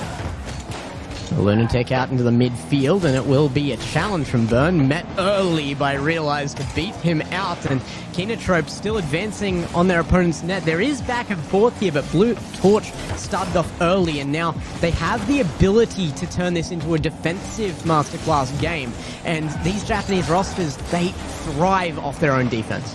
They really do. They put up a shield, put up a heck of a wall, but it's not in the form of what we saw with an overwhelming offensive. They just really keep things calm, kind of divide through this overall rotation. That's a great takeaway, but Realize again getting kind of caught off. Furlash hoping to connect with someone, but look how you have both Lunatic and Realize in the same rotation, going for that same little dagger, and that's allowing Blue Torch to rotate much more openly and without issue, and a dunk for the backboard. Popo just a step too late. Burn again here, gonna go over the top, and it's amazing how well the teamwork is working here, because the announcement from the Torch itself, both blue and red, was that there is a focus right now from these Japanese players on getting the individual abilities out. They have been working time and time again over the last few seasons on the teamwork, on the rotations, on the basics, but now it's the Torch organization here, if you will, coming together to just push the mechanics, push the individual players to another limit, and yet still Blue Torch coming up with the better rotations right now as well. Yeah, and I love that Nemoto was actually the one that kind of put out that overall, I guess, management announcement of that, concerning that's also another former Team Ganders member. Yeah. It feels like there's just so much of that veteranship hoping to really kind of help the community thrive. So 2 minutes to go. Oh, an opportunity. Open net, and Realize finally is able to slam this one through. We got ourselves a tie ball game. If anyone's going to finish the play, it's got to be Realize, right? And he does. Tying it up nicely with just under 2 minutes on the clock. We've got less than half a game left, and a response from KINOTROPE has been given. Now we might see one back from Blue Torch. However, they can no longer rest on defense. Not at all. And I feel like that they have seen at least a few chances that they just never got a full formidable shot chance to really kind of come out. And now as they try to isolate Popo, hoping to scare them, Lunatic sweeps from that corner, trying to steal some boost if they can. But this has been a very methodical and very thoughtful approach to taking a first game. Nothing too fast, just seeing what can come through on some of these shots. Honestly, I mean, you see this kind of approach into the early games of series between the top 4 in EU. The teams take that first game. It's a slow progression into it until something triggers that all-out rush and the insanity we see out in that speed and the challenging game out from one of the top regions in the world, probably the top region in the world. I don't feel like it's a hot take to say that about EU. However, it's definitely coming in to see similar things here between KINOTROPE and Blue Torch. I think game 2 we're going to see a lot more speed, but here, like you said, so measured. But yeah, when you play this close to the vest, though, that means one mistake could be the death of you. Burn hoping to have this challenge be it. Popo 30 seconds approaching. It is Blue Torch that has had a succession of volleys and their touches thereafter. Flying on by goes one as Popo will make up for the gap. Realize to Furlash, not a lot of boost. Lunatic is separated from it, and that means there's one chance coming through as Echo was hoping to get back into it. 15 seconds to go, Gex, and Blue Torch does have the movement and the moment. Furlash in the corner as well, and going to get control here. There were bumps on the field, but it looks like Blue Torch has been able to get back into defense. They have recovered it. The rotation's back in time, and overtime found. It's going to have to continue into who knows how long now. Ooh, the fake out? Realize? What? Hold on. Possibly okay. No, yeah, they were hoping for a chance there. And Echo, I haven't really kind of spoken to them. I saw a lot of Grace's Blaze over the longest time. Popo, what a save off the top corner. That was a dead center shot with pace. Any further left, and I think that was a goal. They're going to find it anyway. KINOTROPE, they sneak it in. The end of game number 1 comes only 21 seconds into overtime, and KINOTROPE, they surpass expectations, and they put one away on pure offense. Wow. Just the first half minute to really kind of make up what was lacking in the last full minute of play of regulation time. KINOTROPE will take this first game, but it wasn't overwhelming. In fact, it felt like it kind of came off of just the skin of their teeth. Yet, you know what? A dub is a dub. And as narrow as that margin was there, Gex, you were saying that you were expecting this to really kind of break out into game number 2. I wonder if both these teams take that methodical approach and really just kind of let loose. Well, I certainly hope so from Blue Torch. I mean, as much as it was slowed down, the connections weren't really there that I was seeing out of yesterday. I had the chance to jump in and do a little bit of an assist on the Elevate stream for a bit yesterday. And it was Elevate playing well, and Blue Torch put a massive test to them per game. It may have been a 3-1 at the end of the day, but each individual game could have been taken by Blue Torch with really a bit of a coin flip in it. So I am expecting much more coherency out of the team at a much higher speed from Blue Torch. Yeah, I definitely could see that happening. It felt like both were just kind of, all right, eyeballing, a little bit of shadow boxing, if you will, just kind of prepping. And for the longest portion of the game, it was just soft takeaways. Now, that last minute, it definitely felt like kind of an all-in concept out of Blue Torch to take the game at the end of regulation. And KINOTROPE then found that tiny gap, that little chance to at least rocket downfield. They did recover, but then overtime rotations can be so stark compared to how the way you consistently played the entirety of regulation. So we'll go to game number 2.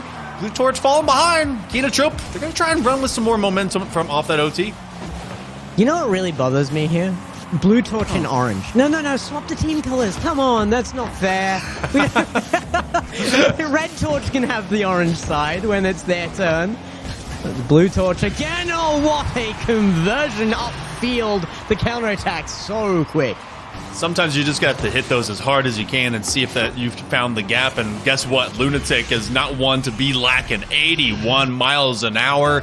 That's pretty darn about quick. 120 k/h. Really, really quick shot. Yeah. You'll get a ticket for that if they can catch you eventually. So Blue Torch, yeah, I also feel for them not being on the blue side. Maybe you just be too on the nose, you know? Well, it's certainly got to be earned here. Blue Torch trying to earn their name, and it's not looking good off the bat. KINOTROPE looking very different to their last entry into the top 8, though, and I love to see this. KINOTROPE really stepping up to the expectations. We came in and KINOTROPE we even talked about in that top 3 kind of area as the team to beat 3 Rats ended up being it in the first entry in, and now this time around KINOTROPE trying to put their entry in as that Japanese super roster again.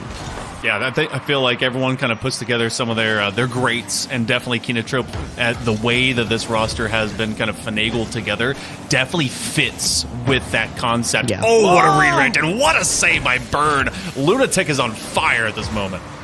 Bird had to pre-jump that. That was a insane save as well. So KINOTROPE definitely putting on a display here. They wanted to come back and give us more of a showing than they did in Open number 1, and they sure are. There's the connection, though, between Echo and Burn. Can they get this upfield? The transition now into offense has to be firm, and it has to have some pace to it. Right now, giving away a little bit of possession, but they can hold an attack. Where's the third? Burns up. This might leave an opening, though.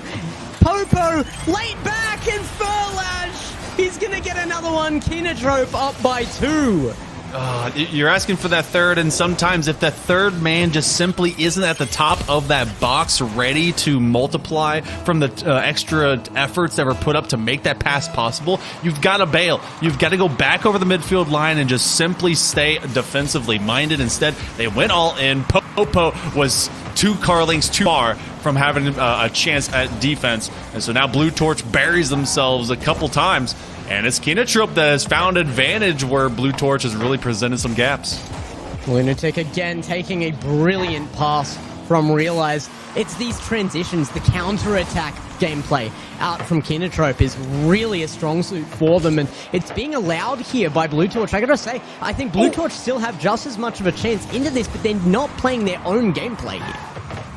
Yeah, no, this is them, and this is actually a effort and an equation coming away from that first game. Everything was so methodical and so quiet between these two, and now when breakout comes, it definitely has been just extra from that overtime. Burn wants to find something, and it feels like we're having these isolated mechanical moments that look great, but nothing that's really these passing plays that have been found so much better by KINOTROPE. Does sort of support what they were saying, that they're looking to improve individually. However, I just saw better yesterday. It's not that long ago, guys. You gotta pick it up. Blue Torch kind of letting down their own building legacy from their first entry into the event, and it is getting away from them here. I think biggest thing really is that they just are... It's an issue that's actually reappearing from previous seasons here in APAC, and that's that these Japanese rosters, they give too much respect to each other. Lunatic, he's not going to leave any respect here. He will take an open net. So KINOTROPE going the blue lock way, if you will, and discovering some ego to put out onto the pitch. Blue Torch, it's a bit of a dying light, at least here in game number 2, as they're down 3-0 with less than 90 seconds remaining, and they've really decided to find some way of competitive disrespect to take away some of those chances. I love the defense that we're getting a time or two. Their offense is all but kind of evaporated.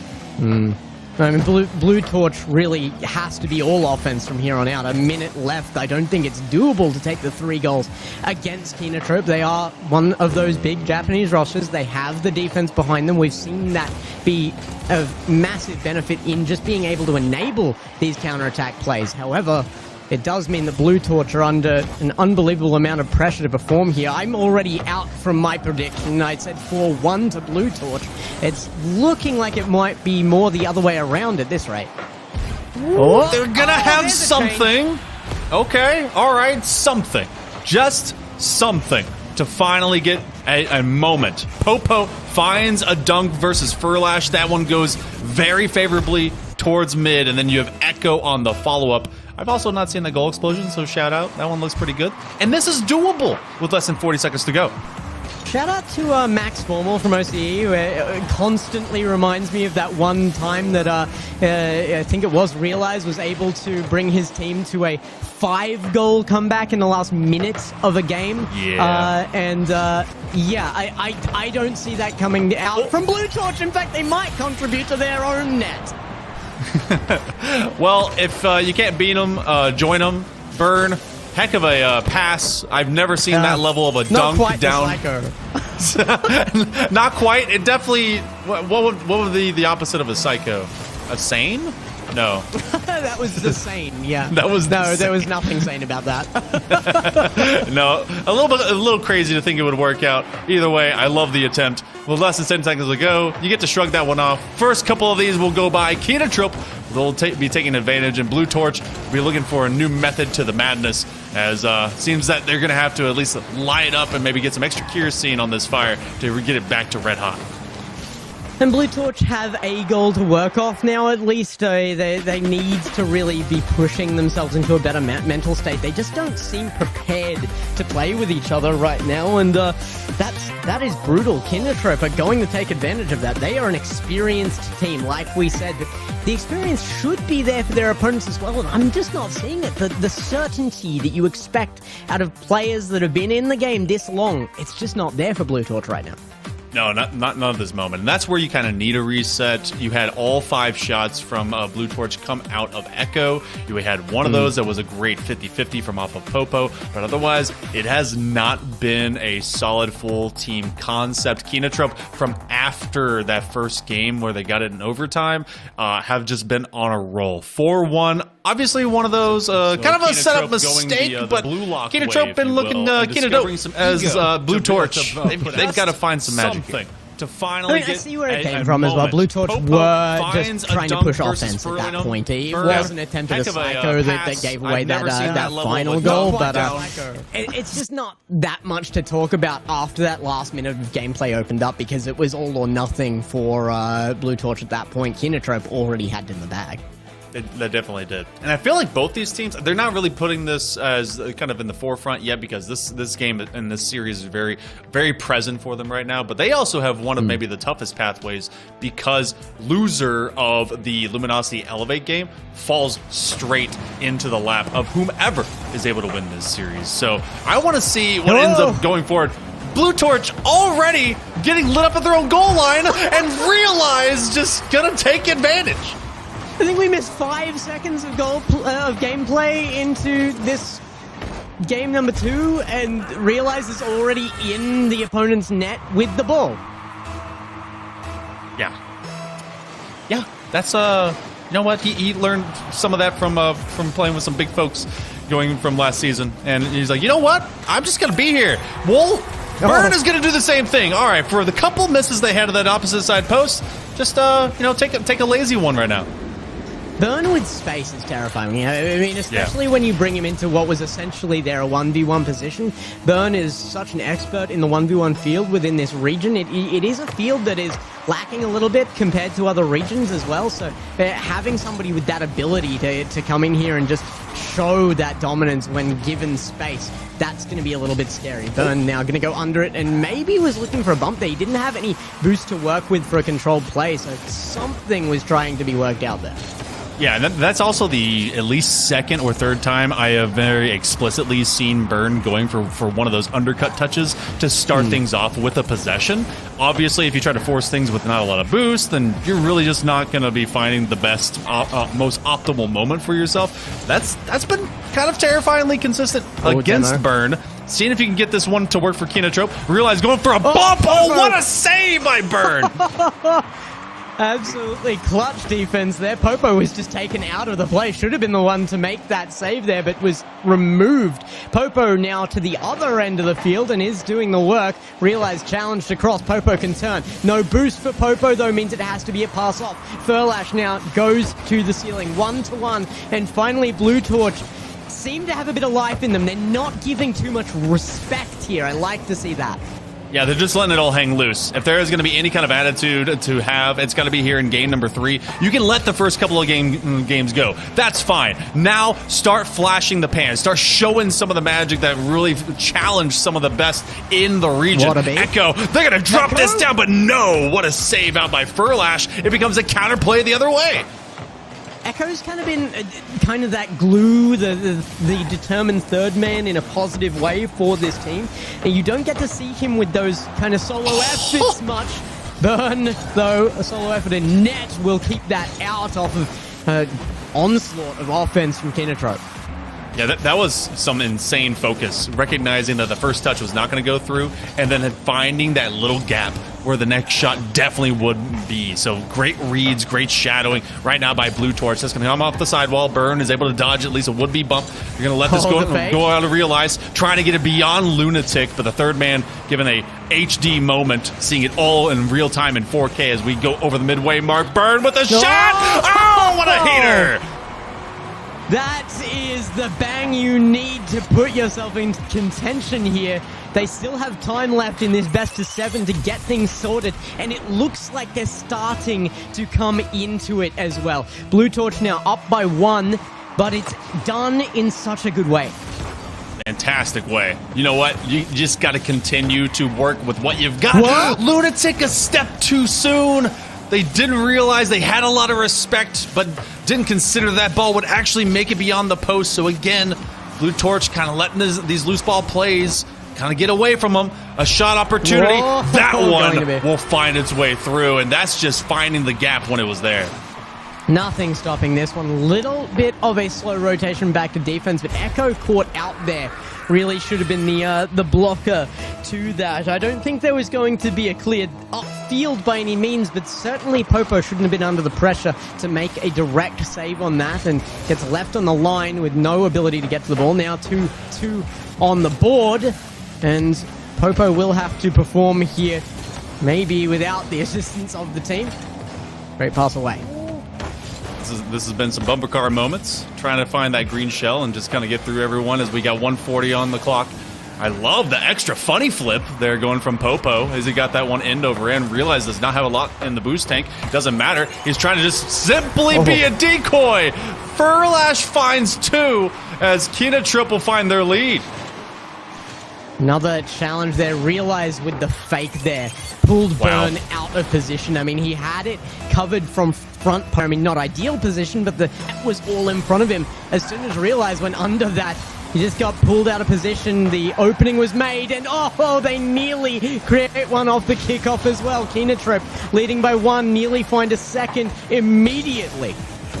Furlash trying to just be that disruptor. Doesn't matter if it's offensively or if it's directly on man. The off-ball plays could be huge. They find this corner ball. Again, a follow-up from Realize, and one from KINOTROPE is playing upfield, recognizing they cannot give space to Blue Torch. And that's why, because when you shut them down, you can shut them out.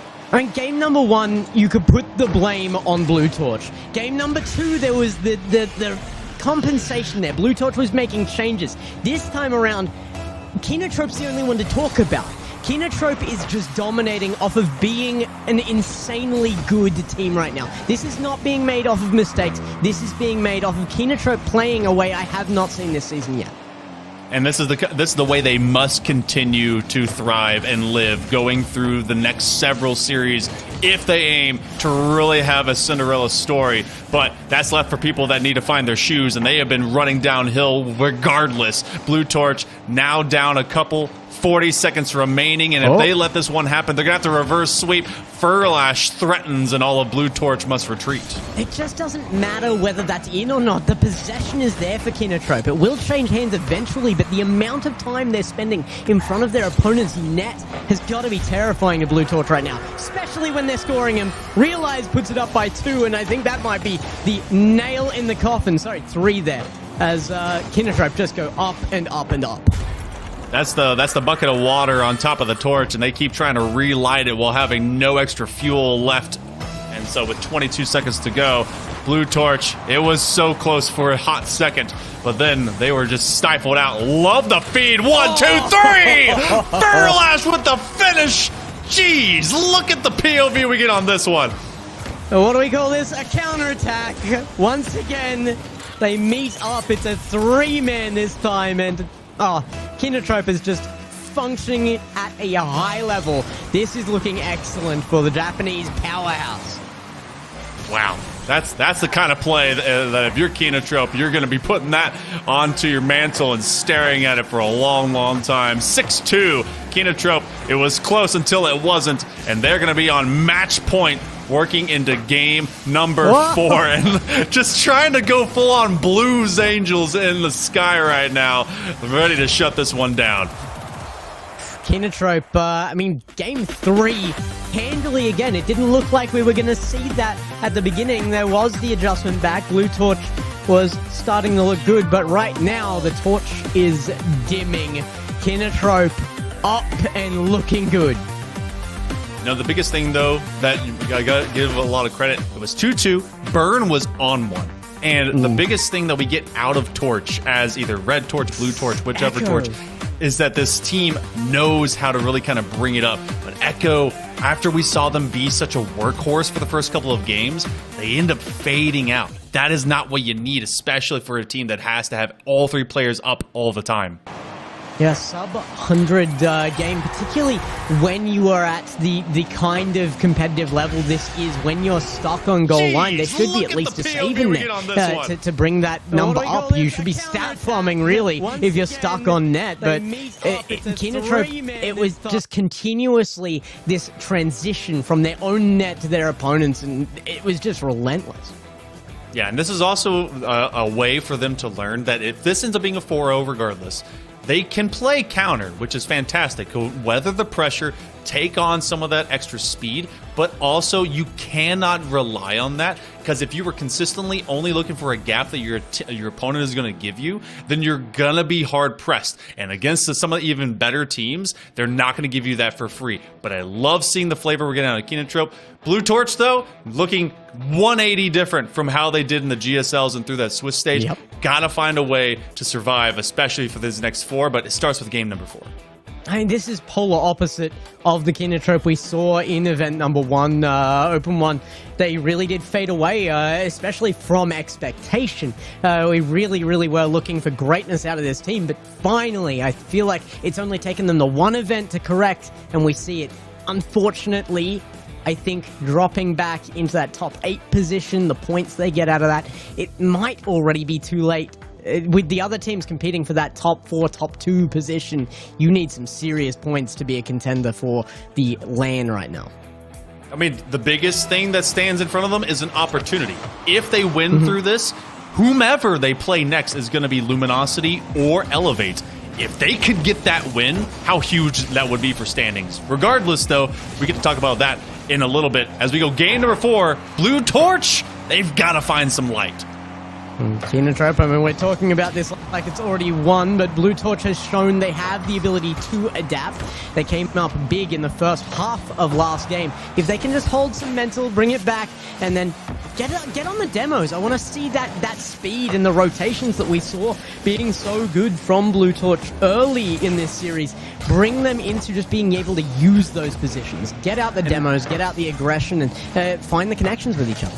And it felt like that first half, even though it was kind of disruptor heavy, just challenge, they did so without there being massive disadvantage of being stuck on their own back half. But KINOTROPE was able to read through between the lines and definitely find themselves now taking those much more, I guess, apparent gaps. The reads have been so easy. But now with at least more than a minute here, trying for that quick pre-flip, couldn't quite stick it to the floor to give it back to Lunatic. Look how quickly some of these passing plays are really developing for KINOTROPE. Furlash on again here. Like you said, KINOTROPE just developing so quickly. It has been these quick transitions time and time again that has caught Blue Torch off guard. Now some shots on from their opponents, though. Blue Torch making waves, but unable to continue it forward. It's going to be back to their own backboard. Echo now with control, looking for burn, but cut down to size by Realize. KINOTROPE just upping the pace. Trying to just continuously run right in front of them. Popo looking for a flip reset, couldn't quite get back to that ball, at least underneath it, and so that one will kind of shut things down as Echo flings it aside, hoping to land it back onto his teammate's face. I mean, KINOTROPE is just kind of taking their time, taking chances that aren't too errant. Popo, another flip reset, gets back to the ball, beats out Lunatic, but Realize was layered right behind them, and they're going to have another look, but Realize right in front of Burn. But the last time I saw this team, Blue Torch, it was Popo that really made the big impact on me. And I just haven't seen it. I don't know where that Popo is gone, and they're going to need it here. It's not only the fact they need to win this game, they need to win a reverse sweep now. And Popo is going to be absolutely necessary for that. In fact, though, the whole team will. And Echo is going to have to score more than 98 points. Let's make it 100 right now. Very quick to do so. Echo knew that he had a couple of great games in 1 and 2, but this time around, just finding those chances. And Blue Torch, they get themselves a lead that has been so hard to come by, and already half the game gone. This has really been them weathering the storm against KINOTROPE. Oh, they couldn't get it from the kickoff. Yeah, Burn nearly earning them a second goal lead there, but look at the instant challenges. Shutting down everything from KINOTROPE right now. As quick as KINOTROPE can turn around, it's not going to happen if Blue Torch just continually make these instant challenges. They're in KINOTROPE's face. The respect is gone. This is a game to win. Just let it all out. Make sure to go out there. It's a fist fight. There's no gentleman's rules here. You absolutely can pull some hair and then slam them to the ground. Less than 2 minutes to go. Blue Torch have to try and get in and out and around. Lunatic has had some mishandles and has been away. So that means Realize and Furlash are having to really kind of come up and stand strong. Finding an extra touch. Echo against Lunatic. He's vying for some back corner boost. Popo wants to get there. That's a double demo. Echo gets Lunatic and Furlash gets rid of Popo. And so far, Blue Torch has at least forced KINOTROPE to reset too often for them to maintain possession. One of the biggest signs of life out of Blue Torch right now is just the trust they are putting in each other as well. I mean, that commit to go for boost there, the right choice, but only if your teammates are backing you up, and they knew that they were. Another shot on target, going to be an easy save for Echo, but they just keep coming. KINOTROPE needs to be put away from the net now as Blue Torch start to get drained of boost. They do find the midfield clear, but Realize straight up with control of that. Challenged away. Lunatic with a chance out from the corner, but it gets stomped flat. And that will not be the control they need to change the scoreline. The slower this goes, though, the more it plays into KINOTROPE's favor to get some possession, but they are being forced all the way back to their half. That is a fantastic play. They stretch it away from Burn. He was having to have to chase after it, and with very little boost. Popo on an island. Does he get bumped? Whoa! That's a follow-up, and that'll be Lunatic. He's been hunting for a shot. Finally, he was able to get it. I love that they were at least pushed for this, though. I mean, Realize that is an awesome setup, but it's a triple commit onto the net from KINOTROPE. They absolutely had to send everything at this. They were out of time. They knew that this was going to be one of their last attempts to get this back to even. They make it count, and now Blue Torch has to play under pressure again. Oh, can they find it already? Again, pre-jumping, you were talking about giving a little bit of respect lost. Well, the same thing can be done for KINOTROPE. They have the leniency to just attempt more, go for more, try out more. Blue Torch Lunatic? gotta survive more. 15 seconds to go, and they finally have a breakout play. I understand the rotation forward there, but Lunatic with no boost chasing into the same corner the ball was already in for a play underneath it. Might not be the right move. That's going to get away, and overtime found. The second one of the series. You would be surprised to hear that if you only saw the last two games, but here we are again, and Blue Torch have brought this back to contest. Gonna go down fighting if they happen to go down. But for the time being, we go into overtime. Popo, Magic Man himself, has been out of mana at times. He's trying to just continue to find those deep wells of strength deep in that gut. That's going to be Echo dropping down and Burn on an island, but Furlash does not want to go out and challenge. It's conversion needed. Wallolo. Sorry, I'm being very, very old right now. Echo to the backboard. It's Furlash away. The pass to Realize there's only one in defense. It's a great save away by Burn, though. And back to corner for safety. They will be needing it as well. Chase now from Popo. Echo to put in a contest, but Furlash with zero boost will drop that low. Danger, but put away by Burn. Very narrow moment there. You actually had them wait until they saw that that was not going to be punctual. It fell off the wall instead of being driven into the would-be striker. Echo's going to just bring this all the way out, forcing KINOTROPE to have to at least respect the rotation. Triple commit out of them. So how well does this reset happen? Popo presenting it over to Echo. He will be met by Lunatic, and so man-to-man right now is working out in favor of Blue Torch. Echo with speed there too, and it might just get them something here. Burn sneaks a shot. The defense gets a touch, but it is not stopping this one. We are going another game. Blue Torch, they are earning a spot. That was that touch in particular that we're hoping to round that corner. Instead of it sticking to the wall, bounces out, presents a wonderful chance for Blue Torch to get something primed up. And so for the first time, at least in our first two series of the day, we're going to be going to game number 5 with nothing quite secure.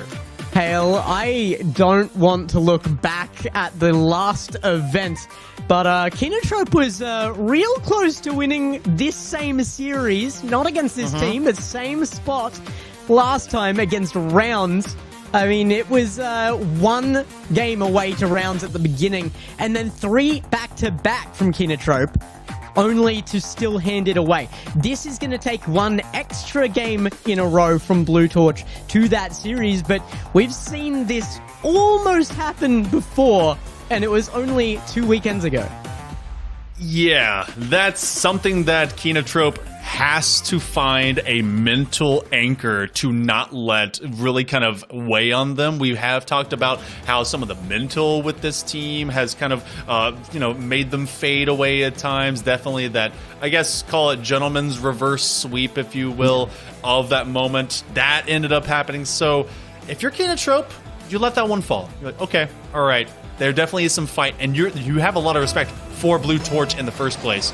Now is when you really got to buckle down, get this one out of the way, and move forward to the quarters. But for Blue Torch, fight. Yeah, I mean, last time you said it, that it was a gentleman's reverse sweep. If this sweep happens, there can be nothing gentlemanly about it. Blue Torch have been just bringing this down to shots, and they will find another one. They are opening game 5 early with an absolute smash of a shot straight on target. Furlash was there, and there was still nothing to be done. Popo with a burn, and then he turns and burns, and Furlash was caught rolling dead center net. That's a tough angle because it was over his opposite side shoulder, so I understand, I feel for him, but you gotta be able to catch those, even if it's in just an indirect deflection. So Blue Torch catches KINOTROPE lacking, and that's gonna give them some opportunities to get a little bit more aggressive downfield. You called it a heater earlier, I'm gonna call that one a burner. As Burn comes in with a beautiful shot to start this right, but Echo, that is a magnificent miracle of a save as every other player from Blue Torch get demoed. It would have been an open net had Echo not just followed that up.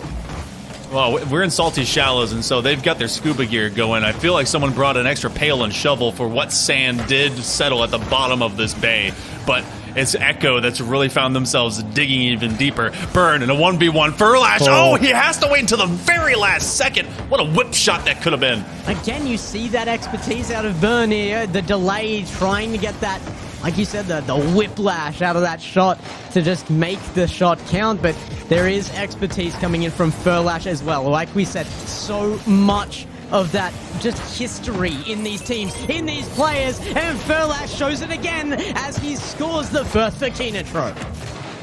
Realize on the initial challenge, and then he lets it loose to Lunatic. That ends up being a 1-2-3 in composite to that sidewall position. It was a great just dagger dive by Furlash, which was kind of an all-in play because both Realize and Lunatic were committed to that zone. So again, when KINOTROPE takes chances, they often are profiting from them, from the investment they're in. It does develop more confidence as well, doesn't it? When you commit everything, you come out on top. But Burn, another chance downfield, no pace on the shot from that on 0 boost, and Realize gets it away. Might get one on target here as well, can't get the backboard. Lunatic with control. They will regain their chance here, and back to midfield. Furlash, up is Echo with the insta challenge, pre-jumps it, and now back out towards that midfield. Blue Torch can't keep it at bay. Popo's trying to commit some thievery, aiming to get it onto the nose of Echo, and had to take away some would-be boost from KINOTROPE, who again is trying to starve them away. Realize is going to go instead for boost, just kind of letting the loft of this one come through. Gotta watch out, that top corner angle. Popo ends up not getting any credit for that, as that will bank off of the metal pipes, and then has a look at least to the backboard. But the way that KINOTROPE has really kind of settled into this defensive rotation, they've not let Blue Torch see a lot of, I guess, green plating on the other side of the pitch for a while. Well, certainly nobody's game at the moment. They are pushing with all their might. From KINOTROPE mainly, I gotta say, Blue Torch are having their chance at the counter-attack playstyle, but it's not their home territory. That's not how they want to play their game. They've got to get a bit more control over this if they want to send us to another game. But KINOTROPE, with their chance to end this right now as we go into the last 2 minutes of gameplay, one goal could be the difference here between a long series and ending it. Realize looking for the bump. It's going to go high. And that is another attempt to get just knocked away by Blue Torch. Burn was on the side and then had to go down low and see both Realize and Furlash combining. Demo. You had a great demo. Oh, they gotta bowl it in! Popo to anyone, they double dive! And they will find two. Echo will finish the job, but look at this setup as they got the demo to even get a chance. Anyone is good enough on this. The double dive, absolutely worthy to put that one in the net. They were securing it no matter what there. It was not coming away as a shot for KINOTROPE. So Blue Torch, they put everything onto it and they re-earn their lead here. Can they hold it? Woo! What a save! Burn on the line! Fastball straight out of the machine, and now they have to ricochet yet again. Burn will come up underneath as Popo was settled on the goal line. It's mathing its way downfield, trying to hit that upside-down parabola. What can they do with it? Echo hoping for a better touch, but it's Realize that gets rid of Burn. Lunatic trying to set up over to Realize, and Popo with disruption. That loose ball play, and less than a minute to go. And Gex, we've got KINOTROPE that does not want to let a couple go through! Furlash will find it through the bars! I don't know about letting it through, but how is this happening? Furlash just finds a pinch off Burn that is so well placed it's an impossible save. That is going to even the game. With less than a minute left, I could definitely see another overtime coming out of this series. But KINOTROPE, it's a danger for Blue Torch. They can end the series here. Trying to be able to find this in this final minute. Flip reset. Lunatic over the top bar. Two big saves. Savior medal awarded over to Burn. Popo hoping to at least get right in the way of Realize. Burn finding another. He's got to find that next level. Was able to get it in that previous game, trying to fake that he has a lot of boost. Instead, hopes to be able to develop a flick. Popo on an island against Lunatic, and he's keeping him savvy. Oh my goodness, the sniper shot from downtown out of Echo. What a transition. We've been talking about KINOTROPE's ability to counterattack, but look at that upfield play. Heads up, Echo. He gets an unbelievable bang back the other way. Blue Torch keeping the dream alive, aiming for possession. They let this one roll, so they mess up the timing that KINOTROPE was vying for off of the would-be fake kickoff. 8 seconds remaining. Popo jumping over Furlash. Lunatic trying to give it right back to him. Realize at the top of the box, but he recognizes he's too far away. Can they keep this up? Yes, they do. Off the corner. Lunatic to Realize, who has just enough boost. Furlash underneath them, but they gotta get on top. Furlash keeps it alive as they move this one up pitch. It's eventually losing momentum, but Blue Torch has not, as they find the last couple of games, and we work our way to Game 6. Well, did not see we were going to be getting this far, but Blue Torch, they are earning themselves a spot in this series and possibly even into this bracket. They might be able to get their way through if they can continue this. The doubt now is on KINOTROPE, and it is on mental. Can KINOTROPE hold up to this 2-game loss? 11 shots to 6 and 8 demos to 2. If you're KINOTROPE and you're looking at the way that you were leveling it down against Blue Torch, you've got to wonder, where in the world did these opportunities come from? And it's just pure force of will. You had a couple times where you did make Blue Torch blink, but you were also the one that took an absolute wrinkle to the forehead going, what in the world? And seeing that counterplay swing by. You've got to wonder what's going through the heads of KINOTROPE right now. I mean, they have dropped a similar series just last event. Open number 1. This is a scary reminder, I would say, for them. But I'm wondering what's happening as well. This isn't something that you should be repeatable, not by either team. You shouldn't be able to drop it the exact same way. I mean, you know what? Sometimes copy-paste hits the right way. It'll save it in the notepad for you. So Game 7 would be nice, I'll say that. Yeah, they're just pulling down that little corner on the spreadsheet, and it's just number 1, number 2, number 3. Can they continue to level out the column full of dubs? That's what Blue Torch is hoping.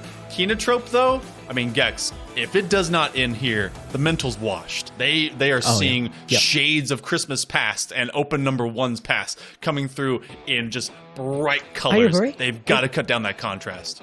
Thoroughly agree. If this isn't a win here, they will lose the series, in my opinion. This is where they have to shut down this comeback.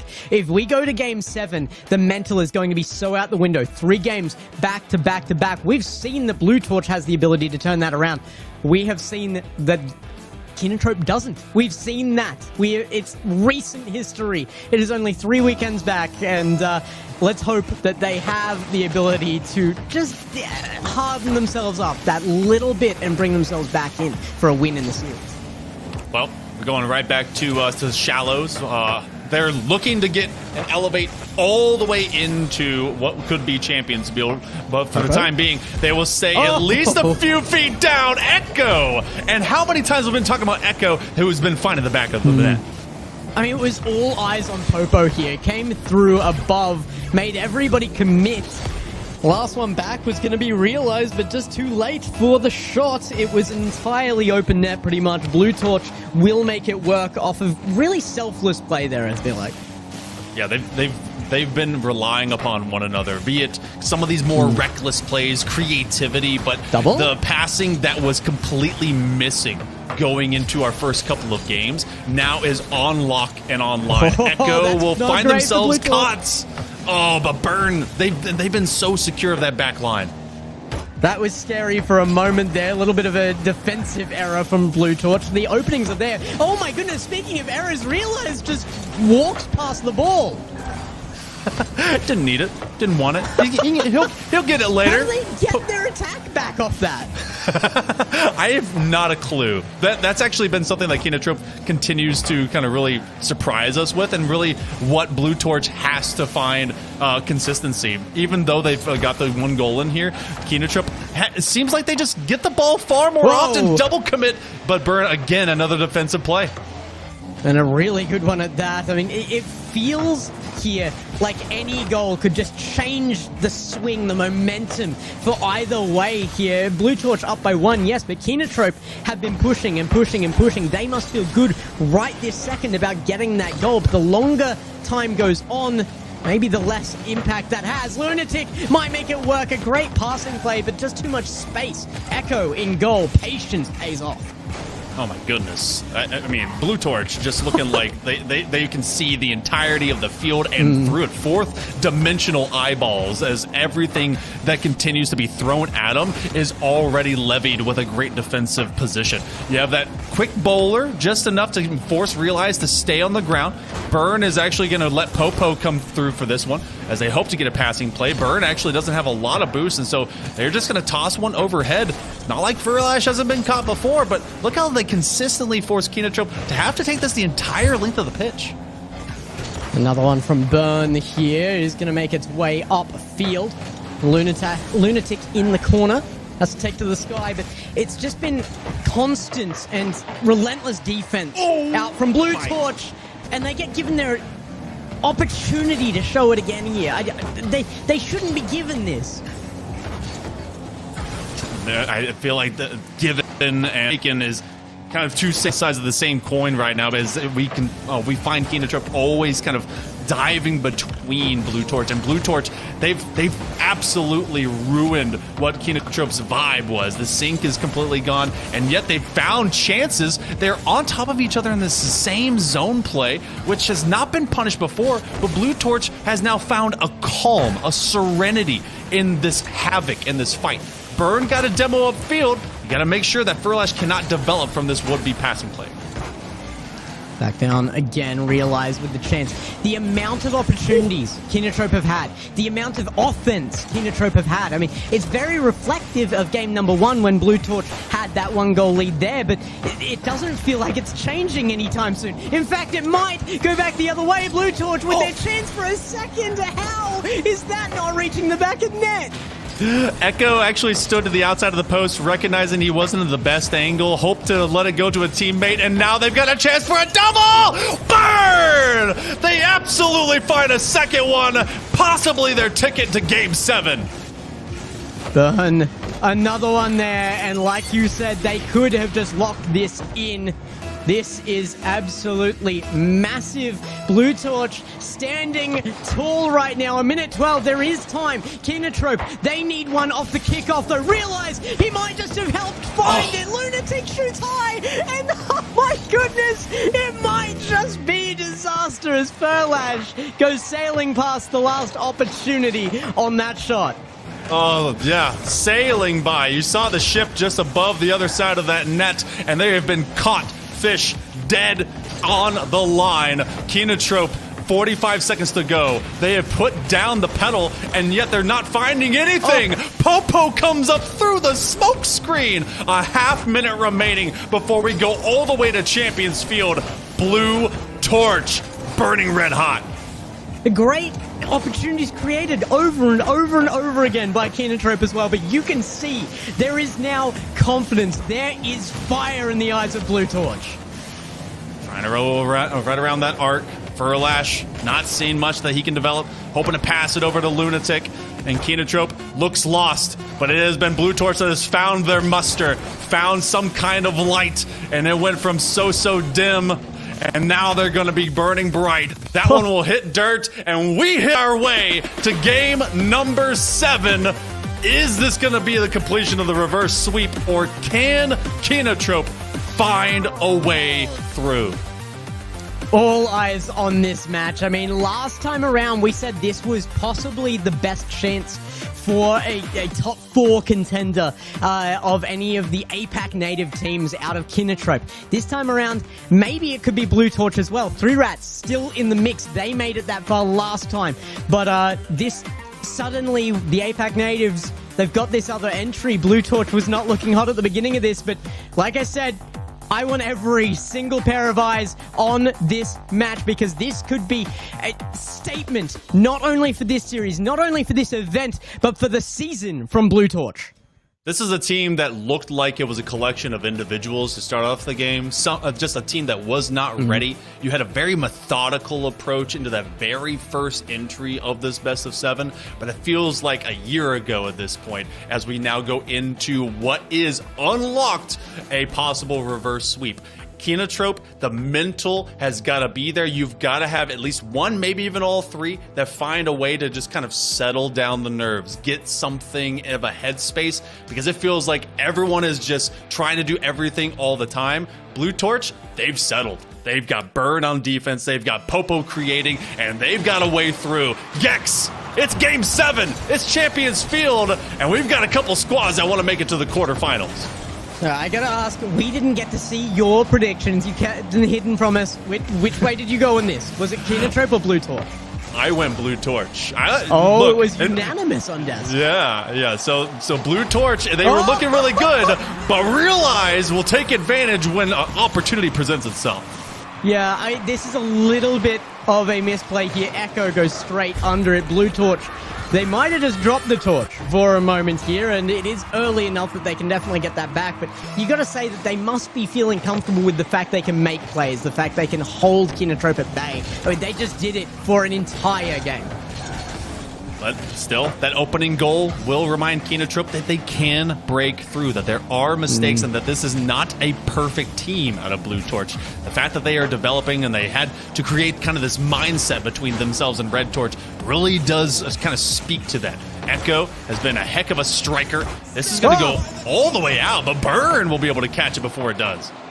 Only just, I mean, quite some heat on that as it came back towards Blue Torch's goal, but they've been able to turn it around with the same kind of force. Now back to their own end, we are playing Boomer Ball. It is just being exchanged. Furlash trying to finally create some pressure, some control on field, but it gets away once more. Popo out.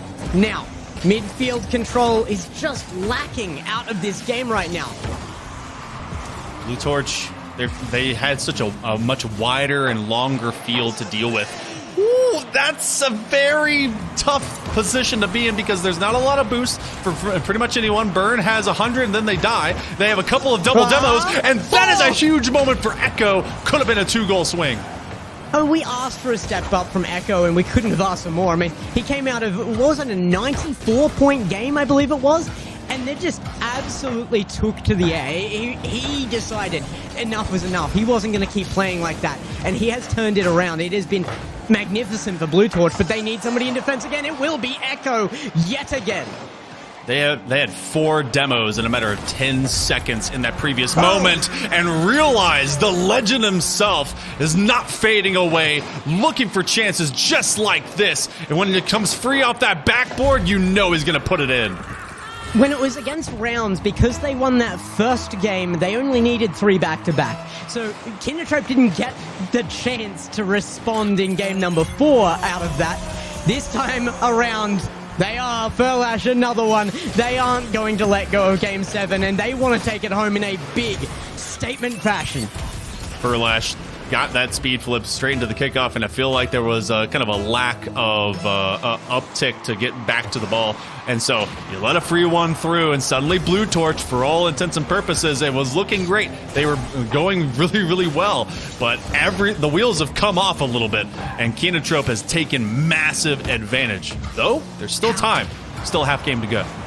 How does this come out? Like, the mental change that was instant. There were seconds between these games. What was the discussion that was had there? Homie's having an impact. This is down to coaching. But Echo can bring 1 back. There is still life in Blue Torch. They need 2 more to stay alive here, though. This is Game 7. This is for all the biscuits. This is actually right here. This is where the coaching has to come through. Because between games, you can be able to kind of settle yourself, find and then multiply on what you know you can do, which is those first 3 goals. But it's then, in-game, where everything could then break. KINOTROPE, they have this 2-goal lead. Cannot let this one get surrendered. Burn going to go for a solo play, trying to go up and over, but KINOTROPE has now slowly been able to seal these defensive positions. That is a fantastic challenge. Burn is hard to beat in the air, and done so handily there, KINOTROPE has. Blue Torch are going to be under threat, but Lunatic getting demoed out of that will allow them back into their opponent's half. A miss from Echo. You can see the nerves. Burn has to make this count. It's off the backboard. Realize out towards the center, and now less than a minute per goal is available to Blue Torch to correct the errors of early games. Burn back over to Popo. That was a scary idea because it lives as a huge loose ball play. But realize he's able to kick that one out. That is even more dangerous! Lunatic! They'll find another one. That could be back-breaking for Blue Torch. I gotta say, I think that might be the nail in the coffin. It has been a long series. This Game 7 was well earned out of Blue Torch, but 4-1 with 1:33 on clock. We talk about that kind of realistic limit to goal scoring being 30 seconds per goal. I feel like I've heard that time and time again. I've certainly stated it myself, and I'm going to stick to it here. I think that limit has just passed, and Blue Torch may be facing the end of their run, but it is their first appearance here in APAC for the season 2025. Did not have them to begin with, and this will be the chance for them to adjust, to learn, to come in here. KINOTROPE just correcting their errors from their first appearance. You know what? It's something to be said about having a live scrim on stream. Why not? It's 55 seconds to go, and KINOTROPE trying to seal the deal. My goodness! I think you're gonna do it when Furlash is hitting stuff like that. Yeah, that's going in the clip reel. What a touch, Furlash. Not gentle to the backboard either. Gets up in time to not double, but triple it off that backboard. Straight in under the crossbar. That is an unbelievable use of the car. A lot of nods and a lot of respect, and good, nice shots will be coming through. Blue Torch, they fought hard, and KINOTROPE, a good adjustment between games, in-game, making sure that this wouldn't be the same result as their previous run in Open number 1. A half minute approaching. Gex, I hold true to what you were talking about as well. The time is against them. Blue Torch, though, I'm going to give them a ton of kudos and credit for the way they fought, and I look forward to what they're going to be doing later on as 20 seconds come up. A 4-1 up and 5-1 up, sorry, 4-goal advantage with 30 seconds, and now you agree with me. You're never too careful, are you? No, not at all, no. Never too careful. Oh, speaking of, not careful enough here from Blue Torch. They wanted one for the road here, but they actually might risk even the Brazil scoreline here. 7 seconds left. Kickoff goal could get it for KINOTROPE, but I'm sure they're not seriously worried about that right now. KINOTROPE, the important part for them, they are continuing on to the next round of competition. Their first time in the season making it into round 2 of our first day on broadcast. Top 6 is going to be a way to live large. Got top 8 last time. Felt not as great. A long scare against some of their fellow countrymen, but this Shogun Showdown comes down to KINOTROPE coming out on top in a dominant way in Game 7. Yeah, I mean, it took an adjustment from KINOTROPE, but not just in series, but in season. It took an adjustment between opens here, but number 2, they're coming in. KINOTROPE have shown they have ice in the veins at the last moment. It took a little while to freeze, but it is there. KINOTROPE, yeah, that's certainly a way to take the series. Game 7 couldn't have been more dominant. Yeah, and this is also reflectant of the way that there is such a...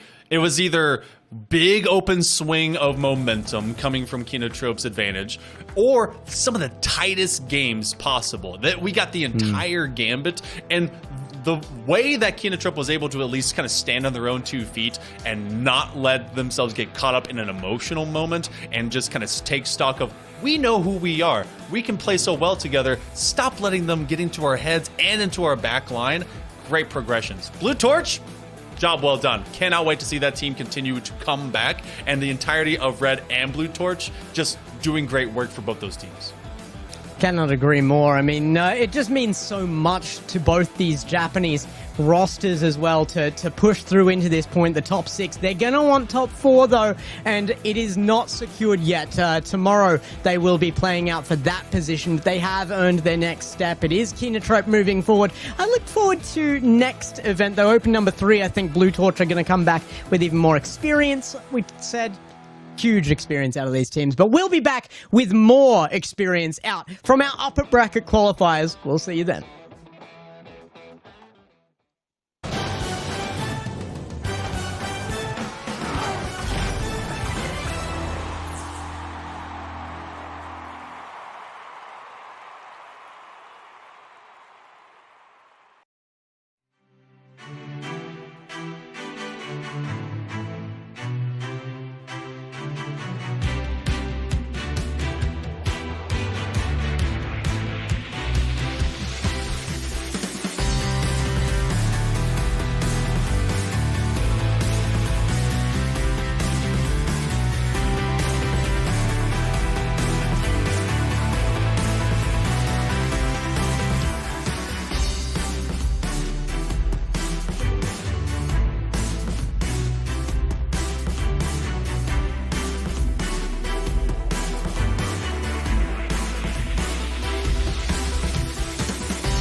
Hello, everybody, and welcome to the upper bracket of the RLCS 2025 Birmingham Major. It is open number 2 here, and APAC just went off. Rhino, that's why you put your hand up for the series that's guaranteed to go to Game 7, right? Always, yeah, you know what? always. You're right, absolutely. I wanted a bit of a longer break today, actually. That's why I didn't put my hand up for that one. I knew that was going Game 7. I was like, you guys can cover that. That's absolutely fine. No, what an incredible series. After those first 3 games, you thought KINOTROPE were just going to walk the rest of it. Not to be the case. Very impressed from Blue Torch. They were able to come back into the game, but it wasn't enough. I thought we'd see a reverse sweep, but KINOTROPE just held on at the end. Didn't they? Yeah, they did, and they did a fantastic job. And I think actually they updated the entirety of the bracket. It's going to look so much closer than the last game was there, but it was a bit of a runaway train at the end. Well, it wasn't just the last game either. It was the first many. It just looked like KINOTROPE's series to win, and then suddenly it wasn't. Last game, they're like, "Hey guys, we were just kidding. Let's win this one after all." Game 7's, yeah. Apparently, the Japanese just in for all of those Game 7s. You know, it's okay. That's the kind of way that I want to see some of those duels really go down, especially between some big rivalries. But now we got a different rivalry brewing. We got DEKUBOPDUMNEM versus 90+7, and this is like a flip-flop between how we had it last time. So one of these teams automatically gets a semifinal berth, which is like a way better version of what they had from last week. Well, I gotta say, that last series, our Japanese co-casters over on Cocken's channel, they would have been thrilled about that one. This one, maybe not so much. 90+7 and DEKUBOPDUMNEM coming in here, and we are representing the invaders. Kevin is the only one in any of this who is an APAC native. Which, you know, I feel like they want to get off to a way better start than they did last time there, Rhino, because it felt like this team kind of started and then just fell apart. This is definitely a team that spent 0 seconds really dominating the offensive side of the pitch. He's done it. He's done it, folks. He's done it. Very, very nice work. Give credit to him in chat as that one comes through. No, this is a really interesting matchup for this particular regional. I mean, we saw this game in the GSL stage of last Open qualifier. It was DEKUBOPDUMNEM dropping 3-2 to the 90+7 roster. So, I mean, that at the end of the day, we'll see if we get a response from that. But it sounds to be the case that we are going to get this game underway. We are saying goodbye to Gex on the desk. It's going to be myself and Hale taking you through this next game, which is an absolute banger. 90+7 taking on DEKUBOPDUMNEM, and Hale, this one is about to go off. Yeah, I've been told that 90+7, ever since they decided to add some more numbers than 0 to their name, has been doing a lot better, and I feel like that has been proven on paper. They came through 3-0, went 9-3 against a lot of these groups. They actually went 3-2 in Swiss, I believe. Yes, in Swiss over KINOTROPE to be able to qualify into this matchup. And the way with KINOTROPE was looking, they were definitely cooking. Then later on, they beat Elevate. So, 90+7's in a position of advantage. However, there's some predictions that's out there between you gang, and I actually went for the Finns on this one. What happened? You did. Yeah, listen, I may have had the finish flag in our cast of 1v1s, but at the end of the day, you can't go against the results that 90+7 have had so far in this qualifier. Beating Elevate with daylight, 3-1 in the GSL stage. That is not to be sniffed at. They are a very, very solid team, a very, very scary team. DEKUBOPDUMNEM come in off the back of a 3-0 loss to Luminosity, which happens to the best of us, Hale. I think it's fair to say Luminosity are a very, very good team. But either way, they do come in off that loss, and 90+7, they're riding a wave of confidence. I don't see a way in which DEKUBOP are able to beat them through a best of 7, but it'll depend how the teams are doing on the day. we did get some scouting report from out of Gex. Shout out to some awesome analysis that apparently the way that this squad is improving so well, they're just getting ahead of that ping curve. That you obviously have Kevin, who's in Nation, and then they're just like, all right, we know that we can play fast. Mechanics is going to be flashy, but otherwise, be aggressive. Kevin obviously played alongside Sphinx, and so being able to weaponize some of that, he's been able to do. So be that glue between these two players. See if you can be able to get Breezy going. We're going to go into game number 1 of our upper bracket. Remember, winner of this series goes to semis. Loser will go down to quarters. No one goes home out of these. Absolutely. That's important to remember as well. This is a seeding match, really, but it is also for top 4, or at least confirming top 4. You still have a chance to make top 4. If you do lose this match, Breeze, just going to have to send that one clear. Actually, there's a chance for a counter-attack here. 90+7, firing the post, going to hit the post. Kevin is given a free shot. Don't know what happened there on the defense from DEKUBOPDUMNEM, but it wasn't ideal. 1-0, 90+7. Oh, that's unfortunate for Dansku. He caught it on his undercarriage and with his wheels and was unable to turn it to the wall, kept it to post, and Kevin was immediately following with Breezy on that upfield counterplay swing. So, wonderful job out of 90+7, and DEKUBOP does not want to let the damage get worse. They do not. Dansku sends this one clear, but it's going to be 9+7 with the initial possession. Nice shot from Breezy, just goes a little high and wide. It will be cleared away by Regza as Kevin doesn't have the boost to match that one, but just behind him, Breezy does. Over onto that left side, DEKUBOPDUMNEM camped in their half right now. They need to be able to break that halfway line. And there they go. Regzer is also one of those players that plays so mechanically inclined, and look at the way they're able to spin it around this corner. It's so fast. This is also a team. The Finns will go fast as Regzer just gets it off corner, and Dansku knew he had to be there. It just lickety-split. Snapshot decision.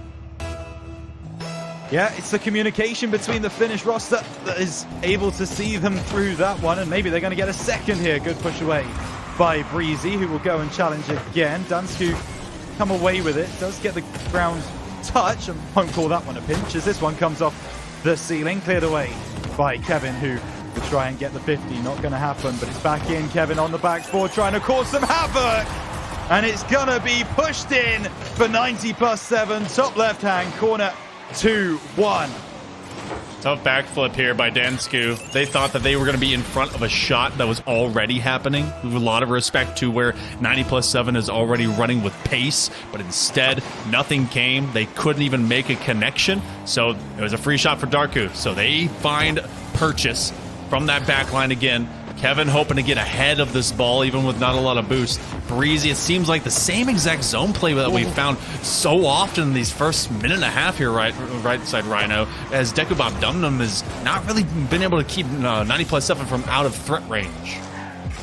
No, they haven't yet, but we know that is something that the Finns are going to try and implement as this series goes deeper. As we pause us, putting this one up to the right-hand side. Dansku takes it forwards.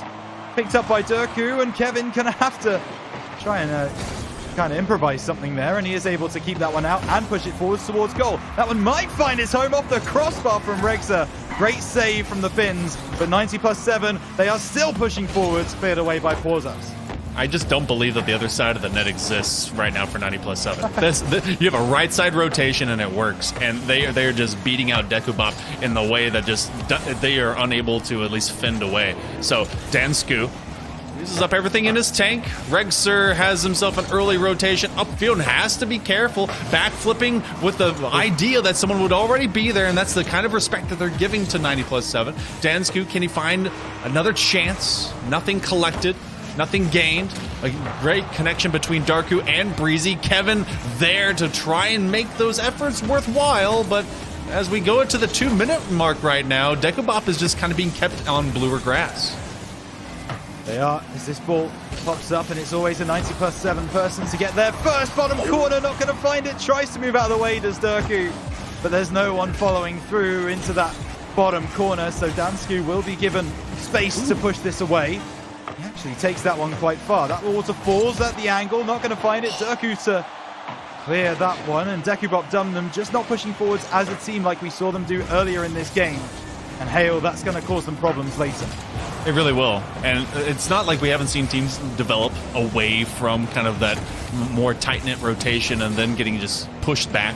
But 90+7 feels like they're finding way more of those passes, at least to link up and stretch this field width-wise more often. 80 seconds approach, Poor Sauce, haven't seen them be consistent. It's been a lot more of Regser and Dansku especially that have made this field more adaptable. Dansku, in fact, is present. You have a double commit from the backboard. Kevin will come off of it with not a lot of boost. Regser, I don't think was given the upfield info of when he was going to go for that challenge. Massive flick by Darku, and again, DEKUBOP with less than a minute to go goes reeling backwards. Yeah, running back towards their own net as they have done so much in this game. Pauses taking out Breezy, but it will be Kevin to try and collect this one. I think he faked the pinch. That was nice work to keep possession. Looks for the shot, not going to get through. This will be cleared away by the Finnish roster, but either way, 90+7. Still just trying to keep possession of this ball, trying to find one more goal, and that might be it. Kevin, top left, he's got his brace, and 90+7 look to have won game one. Super McNasty. Breezy gets into Dansku's face, and that was just a wonderful handoff. Dansku had to take on two, and then it was the secure, got it on man, got it on target, got it on your teammate.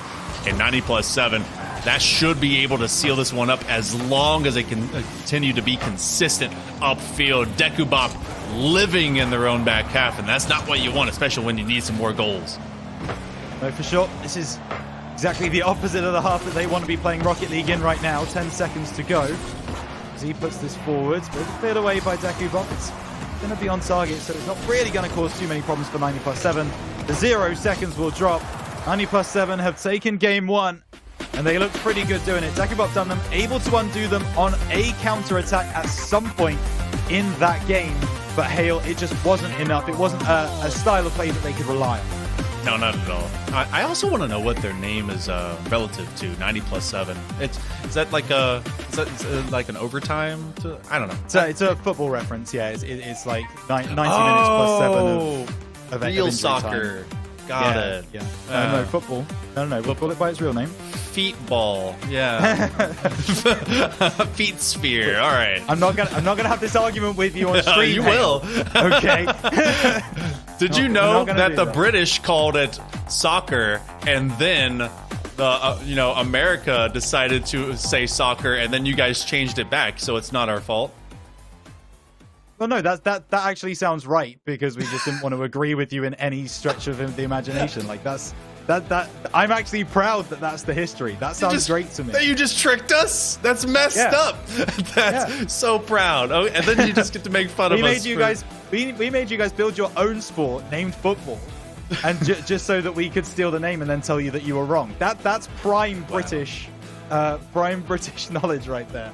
But I tell you who's also got some knowledge. It's 90+7. They know how to play some Rocket League. I tell you what, 3-1 in game number one. And DEKUBOPDUMNEM, they've got to fight from behind. And I have to say, they've not had a very good history of that. DEKUBOPDUMNEM seem to either be able to win a game outright, or kind of get rolled over a little bit. So I'm interested to see how they respond. Yeah, and this is also, it feels like they are just not finding that confidence. But game number one is game number one is game number one. Leave that in the books. That was your starter kit. Some teams are ready to be up to competition pace to start things off. But, I mean, when you look at 90+7, they were very ready to get into game number one. So let's walk our way into yet another competition set and see if DEKUBOP can play maybe a little bit more devil-may-care. Come forward, go out into the middle of the pitch, and see if you can connect along with your teammates. Heck of a save until it wasn't. Yeah, it looks great initially, and then, yeah, the ball still finds its way over the line. So Durku takes the shot. Looks like it's going to be a bouncer save, hit the crossbar. No, it just kisses the underside of it. And 90+7, just as they did in game one, out to a very quick lead, less than 15 seconds on the clock. DEKUBOPDUMNEM, one way to go back already. Kevin taking out Porzas means that it's going to be a pretty easy collection for Durku, but he's taken out by Regser. Porzas takes his forwards, but big challenge by Kevin. He's really trying to get in the faces of the Finns, and it's working for them.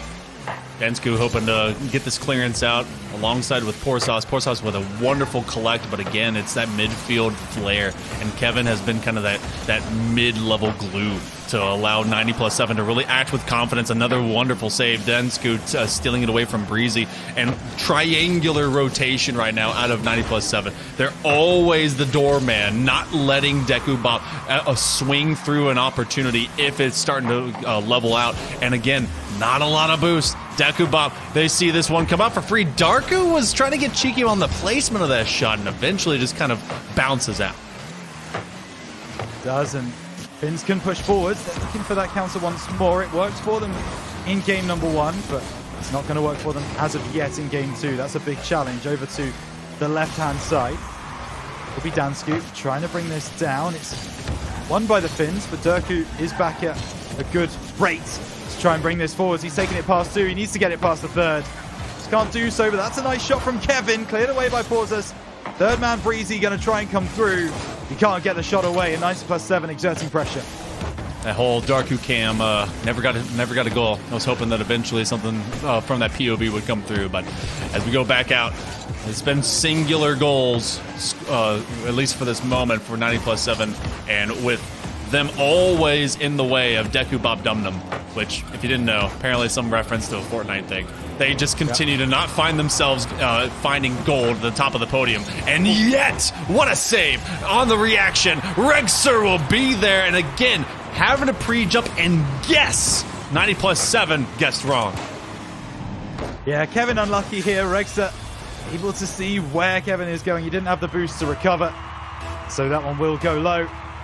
Will be the equalizer, but once again, the script is being followed, Hale. We are seeing this one go pretty much the same way that the last game did. 90+7 out to a quick lead.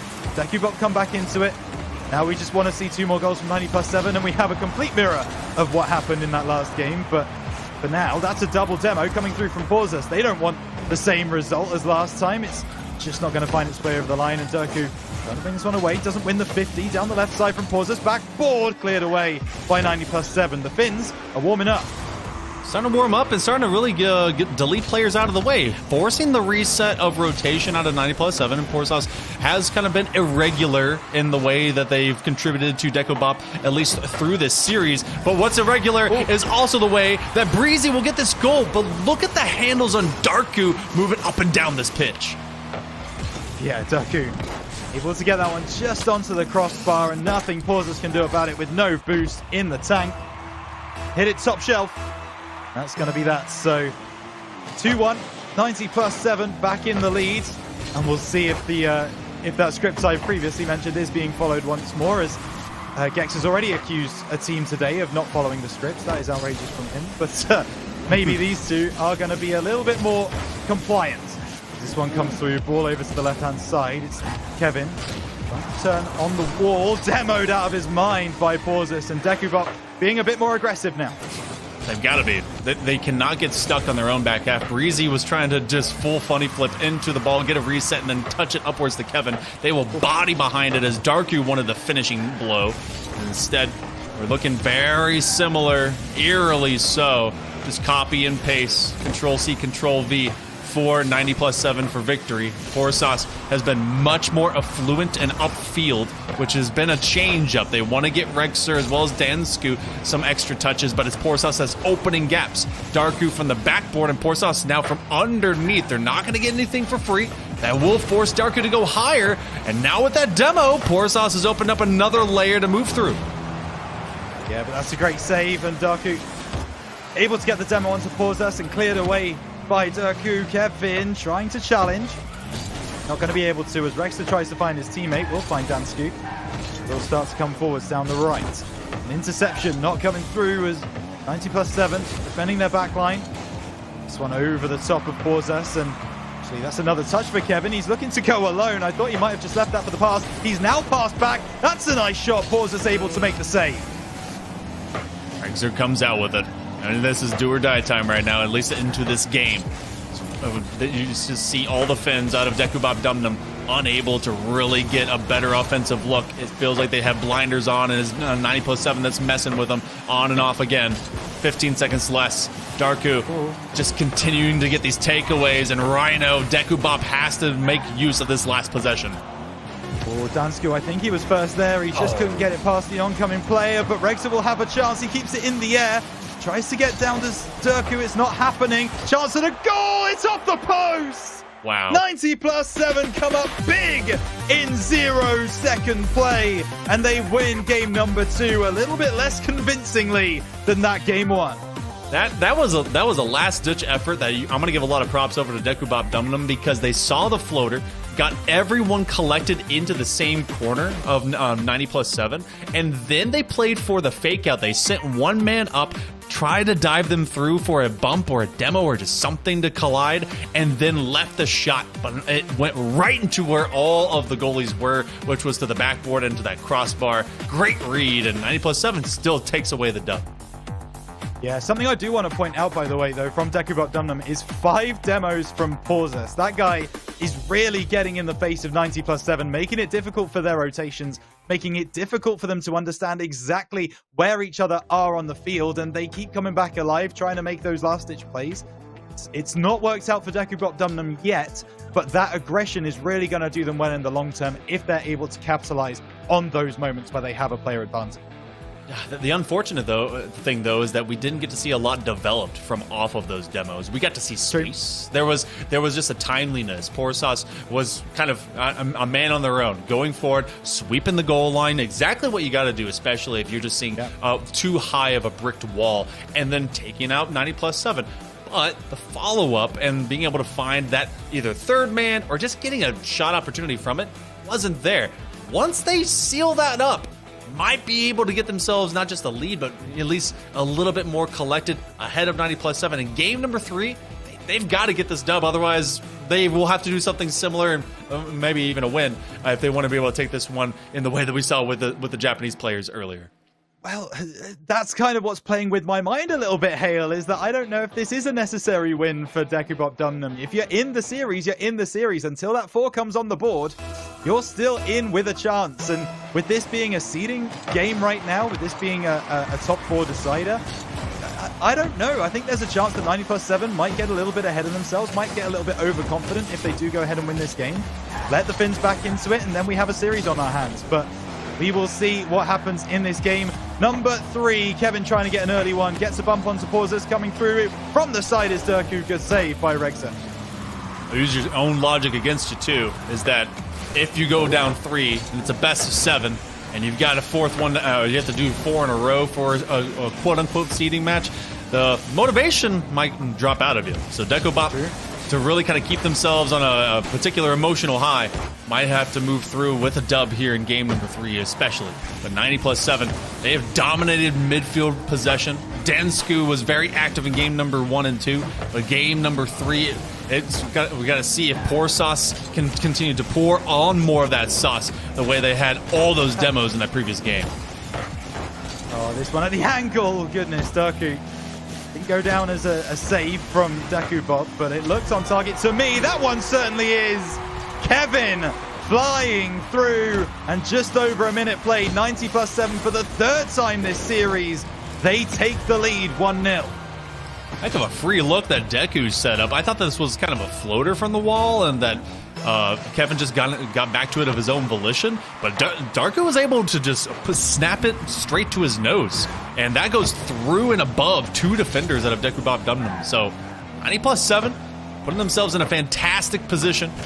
Can't let this one go to waste again, as they've never really kind of let these go to waste. They've always been able to have a lead, hold the lead, and keep running it down. Kevin, pauses. Taking out Kevin, and actually vice versa as well. Regza might have a free shot here. Good save by Breezy. Chance for Dansku at the angle, but will be pushed away by Kevin, who goes for a challenge. Dansku takes out Kevin, but still the ball with 90+7 and Breezy. Now it's Darku on the right-hand side. Breezy gets around the corner. Kevin's coming through. Sorry, that's Darku actually coming through with a challenge. So he's going out into the midfield a little bit more. This one pops up for Porzas. Cleared away by Breezy. That pinch is nuts, but it's not going to be on target. swift sequence of succession and touches as Darku just holds his jump, waiting for that one to patiently come across the line. But 90+7, it felt like they were just trading in and out, in and out, in and out from that left side lane. And DEKUBOP just couldn't ever get over that midfield. Now they've done so. But it's all brief. They don't have a lot of boost to actually move upfield. They have to retreat, go get the corners, go get the sides. Halfway into game number 3, and I feel like we're just deja vu like crazy, and that's exactly what we're going to find again.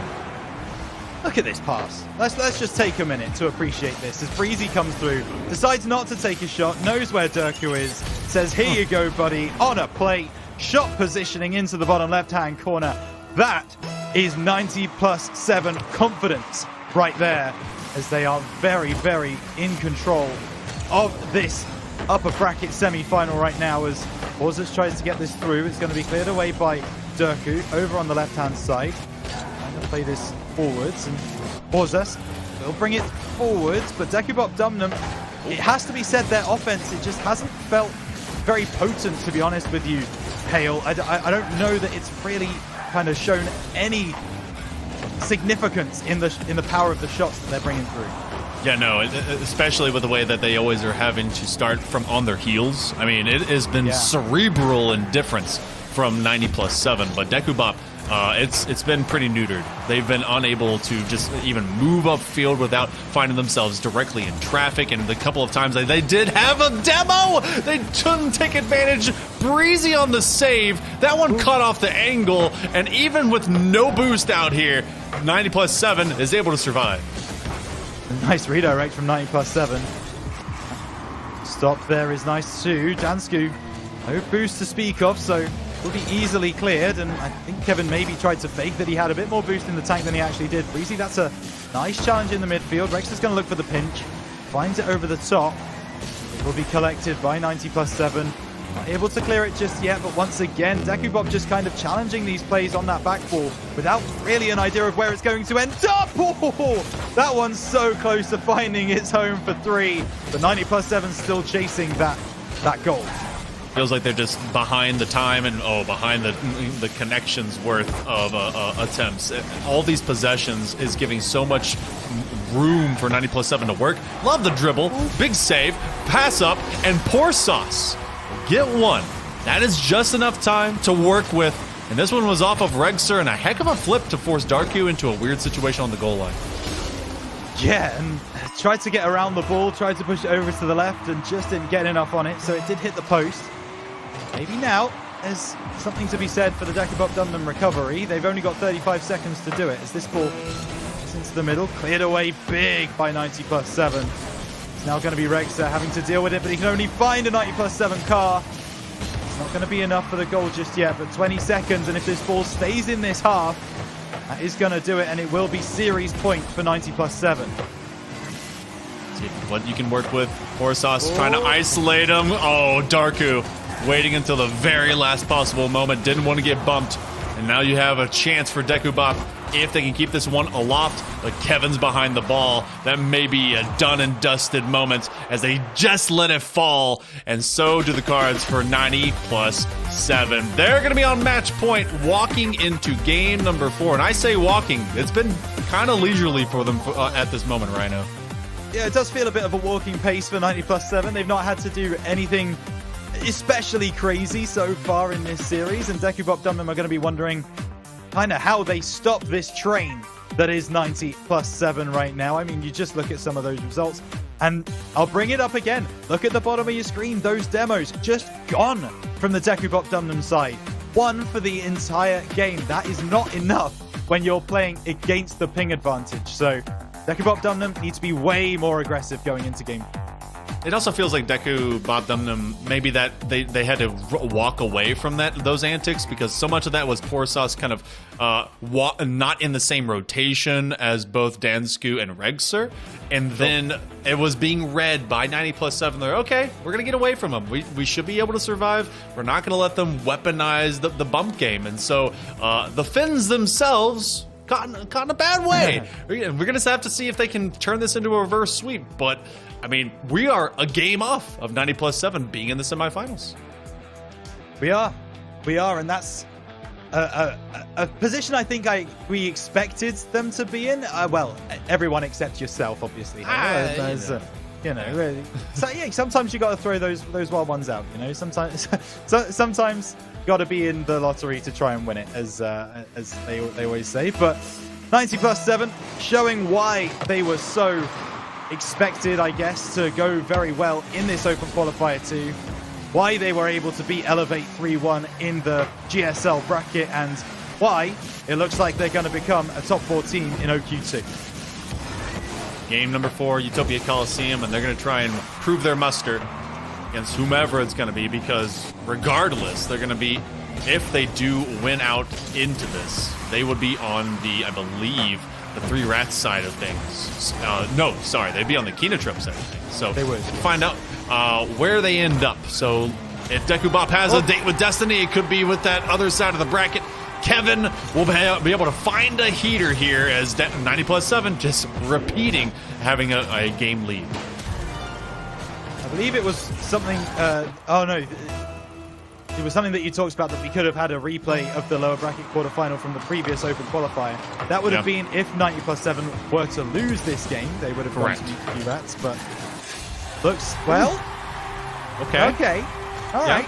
Well, you can't say that's caster cursing, because as much as I was about to say it, I hadn't. You know, I knew. it, but yeah, maybe it knew. Maybe it knew. But DEKUBOPDUMNEM back in the game, back level 1-1. It knew your tone. Look, Rocket League Divinity, it recognizes, it finger wags at us a time or two. But this is at least a different kind of persona that we're getting right now. DEKUBOP is able to answer, and they send forward a would-be bumper into the goalie to try and have that chance. Looking for some micro ball play, some quick passing. Breezy with a chance off of the ceiling. That's immediately shut down by Poor Sauce. Unfortunate thing for DEKUBOPDUMNEM is that they're starting to run out of gas, and 90+7 is all charged up. Yeah, although make a difference if you're able to get that counter attack, and Kevin takes out Poor Sauce.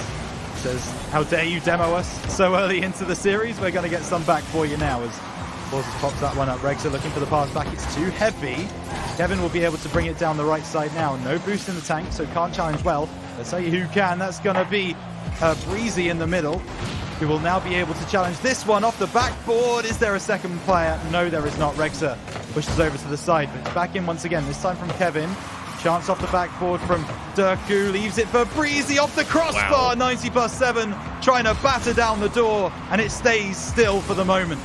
Heck of a save there by Densku. I believe that they came through after that shot, especially because it was Darku who faked out the would-be elevation of that next flip, and so they just kind of faked it away. Poor Sauce. Maybe try to set up something of a musty there, at the minimum to extend it, get some power. You have Reg Sir from the crossbar. Poor Sauce has to catch it, as it at least will ricochet. Dansku, oh no, a collision out of the fins. DEKUBOP, they actually take advantage of the moment, but then they get in each other's way. Yeah, and this one is now going to fizzle out a bit for them. They still have offensive possession, as Kevin now trying to change that tune. Does catch it beautifully. Tries to play the 50. There's no one there from 90+7 until Breezy is there on the right-hand side. Will try and support his player. Deku now, no boost. It's that 50 on the back ball as Kevin comes through. That one will go all the way back. It's a double commit from DEKUBOP. Back in from Deku. Pass to the back post. Oh, he's missed! No. Oh, I thought that was going to be 2-1, but just a misplay from 90+7, and they have to reset. Oh, and they do. And boy, no. do they. Wow. What a way. All right, so this one from Darku, off the face of Dansku. When you play D&D, you roll the dice, and that one came up big 20 and big small 1 for either side of the pitch. So 2-1 goes 90+7, and got to give a lot of love to and a bit of comfort to DEKUBOP, because they were doing everything possible and right to try and keep 90+7 out. Big pinches happen. Yeah, and by the way, that's a nat 20 as well. He's still got to add modifiers after that. Oh, goodness. Kevin comes through. Breezy going to pop this one up. Gets the reset. Going to be pushed away. Still a minute and a half left, but 90+7, we've seen them have these kinds of leads before. And they have been able to see them through. And maybe there's another one. Crossbar! The woodwork doing so much work for the Finns. And at the moment, it's very much keeping them in touching distance with this game, but it's only going to last so long. They need to be able to go down the other end and score, and they can't yet. Trying to pre-read some of these ceiling rotations as well. You got Regster that called up for it after they were trying to pre-jump the would-be clear out of 90+7. So 60 seconds to go. DEKUBOP does not want to go down easily, and yet 4-0 is going to make it look like they did. 90+7 has played a very controlled game. Only 2-3 points or so, but it's enough to really kind of mute DEKUBOP because they've not had an affluent offense more than just one or so a game. Kevin finds a massive ricochet. Darku will keep this one upfield, and everyone colliding on this near side post. Rhino, we're at a half minute to go. Yeah, you made a really good point there about control. I do think this is a really controlled performance from 90+7. You talk about spacing, you talk about rotations. They've had it all pretty much locked down today. And there's always going to be a man back to make sure that this ball is sent clear, and that's a demo coming through from Kevin. It might be an empty net. Darku over the top of one. He does have his goal just scored by Kevin. I don't know really why he's decided to do that. Maybe he's just trying to make sure. I don't think there was anyone coming back in time, but 90+7, 3-1 winners in game number 4. And I think it's fair to say they are going through into the top 4 of our OQ2.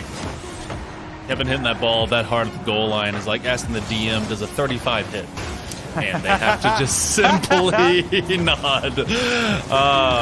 3-1, getting game number 4. 90+7 will 4-0 sweep against DEKUBOPDUMNEM. Congratulations, as they will be moving into the semifinals, and DEKUBOP will have themselves a date with Locomotive, aka 3 Rats, down there in the quarters. That's going to be a fascinating matchup tomorrow. One that's really worth keeping an eye on, because the way 3 Rats play today and the way DEKUBOP play today, I think there's only one winner in my head as it stands, but never know what's going to happen overnight. So could be plenty of time, but watch some of these highlights from this wonderful final game. 90+7, able to see it through. Another 3-1 victory. It always seems to be 3-1 or 2-1 for this series, and that goal from Darku just silly over from the side, and Kevin coming through as well to finish that one off. As we will see, 90+7 on the side of KINOTROPE in the bracket, and Kiman, I mean, they've got a real shot of getting into that final now. Yeah, being in that semifinal, the fact that this same team fell against 3 Rats last time around in open number 1, they fell into a number 6, number 5, number 6 points position. Now, no matter what, they're at least in a number 4 and a 3-4 points position. So good elevation moment, a little bit better in terms of kind of racking and stacking the overall rankings of the APAC region than it was with like KINOTROPE and Sinza and Rounds. So they get themselves a look, and that gives them a top 5 conversation. Can they continue to do more? Because the way that they played from this week to last week, or I keep saying last week, last Open, it's kind of night and day. They were way more active and able to really address and control the way they played against Deku. Yeah, and I wonder if it is them kind of understanding the ping, learning exactly how to play in a different region, learning how to make those challenges. And of course, Kevin is there in region, so he's going to be the one who's going to be able to call out things a little bit quicker, that little bit sharper. Maybe he's kind of learning that. So we are going to shut this one down. But when we come back, it's the game you have all been waiting for. Luminosity versus Elevate is coming up right after this short break.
Welcome back, everybody, and we sure do save the best for last, and we are at our last series of the day. We'll be back tomorrow, of course, with more, all the way to the grand final, but before we get into this last one, we gotta talk about what we just saw, and man, if you were talking D&D, I'm pretty sure 90+7 just turned into the dragon.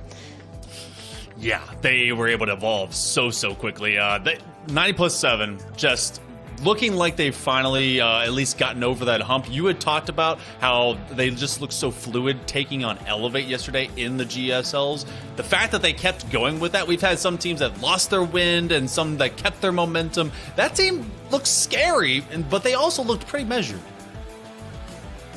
Yeah, I think we mentioned it on the cast. I think it's all about that keyword control. It's all about the fact that 90+7 are now able to control exactly how their ping is affecting them and use it effectively. That's something DEKUBOPDUMNEM haven't learned yet, but 90+7, they have adapted so well to playing in this region. And of course, they do have Kevin, who is playing on site with that low ping, who can just go around, fly around, challenge everything, and get some gold. Yeah, I mean, it's a weird day in Rocket League when just about, well, everybody but one player in there couldn't trust their 50-50s because of ping, so why not just beat them outright? That was the solution from 90+7. They just went on everything, just challenge every single ball. You can get control, you can read the ball if your opponents just never get the chance to be in control, so huge push there, but there is the result of it as well. Our entire day up to this point, in fact, 3 rats, 4 0ing Jungle Juices. I'm telling you, I know you called me out for it, Rhino, but they broke the script. Our lower bracket is supposed to be all game 7s. It is, yeah. But hey, that wasn't the case. I think it's very interesting because we've now got a little bit of a caster storyline forming where I've only casted over sweeps today, and you've only casted over game 7s today. So you know, there's something gonna come up here in this last game. But no, I mean, credit to 3 rats. They look so good in that opener. KINOTROPE, I don't know if the same can be said outside of the kind of first 3 games, but they were able to see it through. And then in that last game, yeah, 90+7 is. I think they played DEKUBOPDUMNEM off the park, really, all things considered. So we'll see what happens in this next one. But yeah, that's where we stand. Unexpected way we got here too, right? Yeah, it's going to be a wild one, the fact that we got here in the first place, because 90+7 did beat Elevate. Yeah. And Elevate, with Luminosity not dropping a game yet, they've looked so just supreme. Sosa was looking just sensational in the last Open, and then moving into this, I kind of believe more into the longer series situation than I do the sweep. Like if this is the divining rod of a longer series, I think we're going this way. We're going to Gex. All right, that's yeah. I'm winning. It's just the caster curse is stronger with me, Rhino. That's all. Because I predicted a 4-0 for Elevate here. This is my content pick. This is the one where I get to go out on a limb, and if I happen to be right, I look like a god. Definitely a real prediction, I promise. I was about to say, yeah. Well, I mean, the last few times they met was like a game 5. Oh yeah, no, not gonna happen. Elevate in 4. Always, all day. Okay. Rhino, are you coming in with sanity? He's locked in. Yeah, of course I am. What are you talking about? what do you think this is? Do you think I'm trying to lose this predictions competition? Hell no. So locked in. There's a competition. Wait.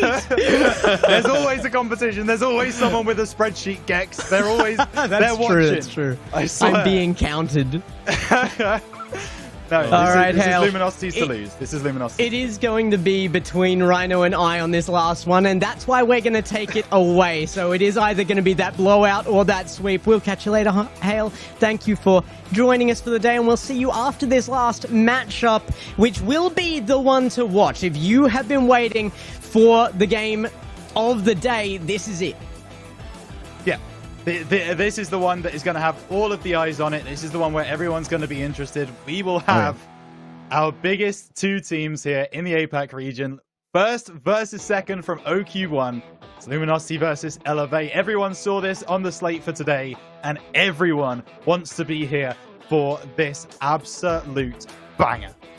I gotta say, I love that 90+7 forced Elevate into this position, and then we're still dominant in their next series as well. I love to see that 90+7 have made such big changes into Event 2, but now it's time for changes from Elevate as well. They can't come out of that last series that they played and in here playing the same way and expect to be able to beat Luminosity. I may have made the content prediction here for sure, but there's no mistakes. Luminosity have the match to lose here. They certainly do. I mean, you look at these two rosters, and on paper, they do look very, very similar. You know, though, Ocelon and Max, you can bring it. But Sosa, Sphinx, and Catalysm in that first Open qualifier, and in this most recent one, have looked so good. Now, there is something I do want to bring up, and that is the fact that Elevate are actually 2-1 in the lead in series across this season. Now, that might not relate to anything, but that is the situation we find ourselves in. However, game-wise, it is all square across the season. 8 game wins to 8 game wins. Both squads have that in their locker. It's a decider, really, today between these two to see who's going to get the bragging right. And being that it is our last of the day as well, you'd be mistaken for thinking this was the grand final. It's not. We've got all of tomorrow to go, and I expect the matchup to come back to us again at the grand final. Certainly some teams that could throw a spanner in the works there. 90+7 already did it once. I was going to say, I'm looking at 90+7 on that side of the bracket, so the loser of this game... That would be a great grand final, though. I mean, Sphinx versus Kevin. Come on, that's like that is the grudge match, right? The teammates from last season. Yeah, we want to see that. But in order to get there, Luminosity do have to beat Elevate here, and we'll see that is exactly where we end up as Max you down the left-hand side. We'll have Sphinx for company on the right wall, trying to get this one across, and we'll be beaten out by Tho. And it's a quick start, big demo from Sphinx. It won't be taken advantage of just yet. Great touch from Sosa there, but throw there to take advantage, and there's Sosa straight on. Luminosity with their first one can't give them any room. The slightest sign of weakness and they will just pounce. Yeah, poor defensive rotations, I think, really, there from Elevate. Yeah. They weren't able to get back in time, and Luminosity able to find the gap, find the chink in the armor. They take the first goal. Sphinx puts this one onto the backboard, and Lowe's going to have to deal with it. Puts it back to halfway. Challenged immediately by Sosa. And how? That one's coming through from Catalysm. Looking for the backboard. Pancakes it. Surely! Oh! Ocelon! What an outrageous save on the line. Yeah, it was needed as well. I think Elevate, they're going to need a good start in this series if they've got any chance to take the win here as well. I feel like there's going to be a lot of mental involved in this. I mean, there certainly was in their last series, that 90+7. Elevate definitely did have their issues with mental there. And now coming in, they're going to have to really pull it together. I want to see Maxu be that glue in the team like he has been time and time again. Yeah, it's a really important thing for Elevate, for Maxu to be playing that kind of, that puppet master, if you like, the guy who's the ringleader. As this one comes through, it's going to find its way to a Luminosity player, so Maxu will have time. The problem is he doesn't have any boost. He plays the 50 there nicely. Sphinx comes through and takes him out. It's a little bit brutal, as this one now, Sosa coming back through, has the boost to work with. Reset, good save, Maxu. Yeah, just didn't get the reset in time. Maxu on the challenge early enough to just block that away, stamp out the fire before it's created at all. Sosa now in underneath that as it comes through over from Elevate. The back and forth in the midfield is something we have lacked from a few series today. And that's what I want to talk about here. I mean, the control out has been massive. The challenges are instant. And it's so much of a midfield game between teams at this level. Yeah, I do just want to mention, I know you're one of his biggest fans already, but we will be talking about Sphinx for a very, very long time. That play was absolutely ludicrous as this one comes across. It's going to be Sosa dropping it down, looking for a teammate. Met by Catalysm as Ocelon now brings it forward. No boost to work with. Tho's going to try and put a spanner in the works, but Sosa able to get the clearance. Hang on a moment. Tho has boost. Ooh, just does not read where that ball is going to end up. Elevate, they are pushing forwards. They are wanting this goal. It's just Luminosity standing strong for the moment.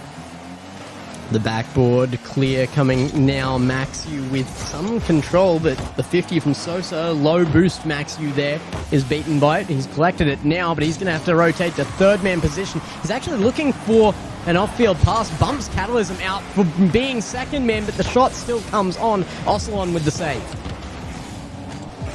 That's so important for Elevate to try and get that defense singing. This clearance by Maxu on the left, needing another touch, doesn't find it. Sosa's taking out Ocelon, but Elevate is still moving forward. Nice pinch across, there's just no one there to tap that ball home, and Sosa's taken out though. Catalysm coming through, setting up a Musty, decides not to use it, but it's waited a little bit too long. Now it's going to be Sphinx off the sidewall.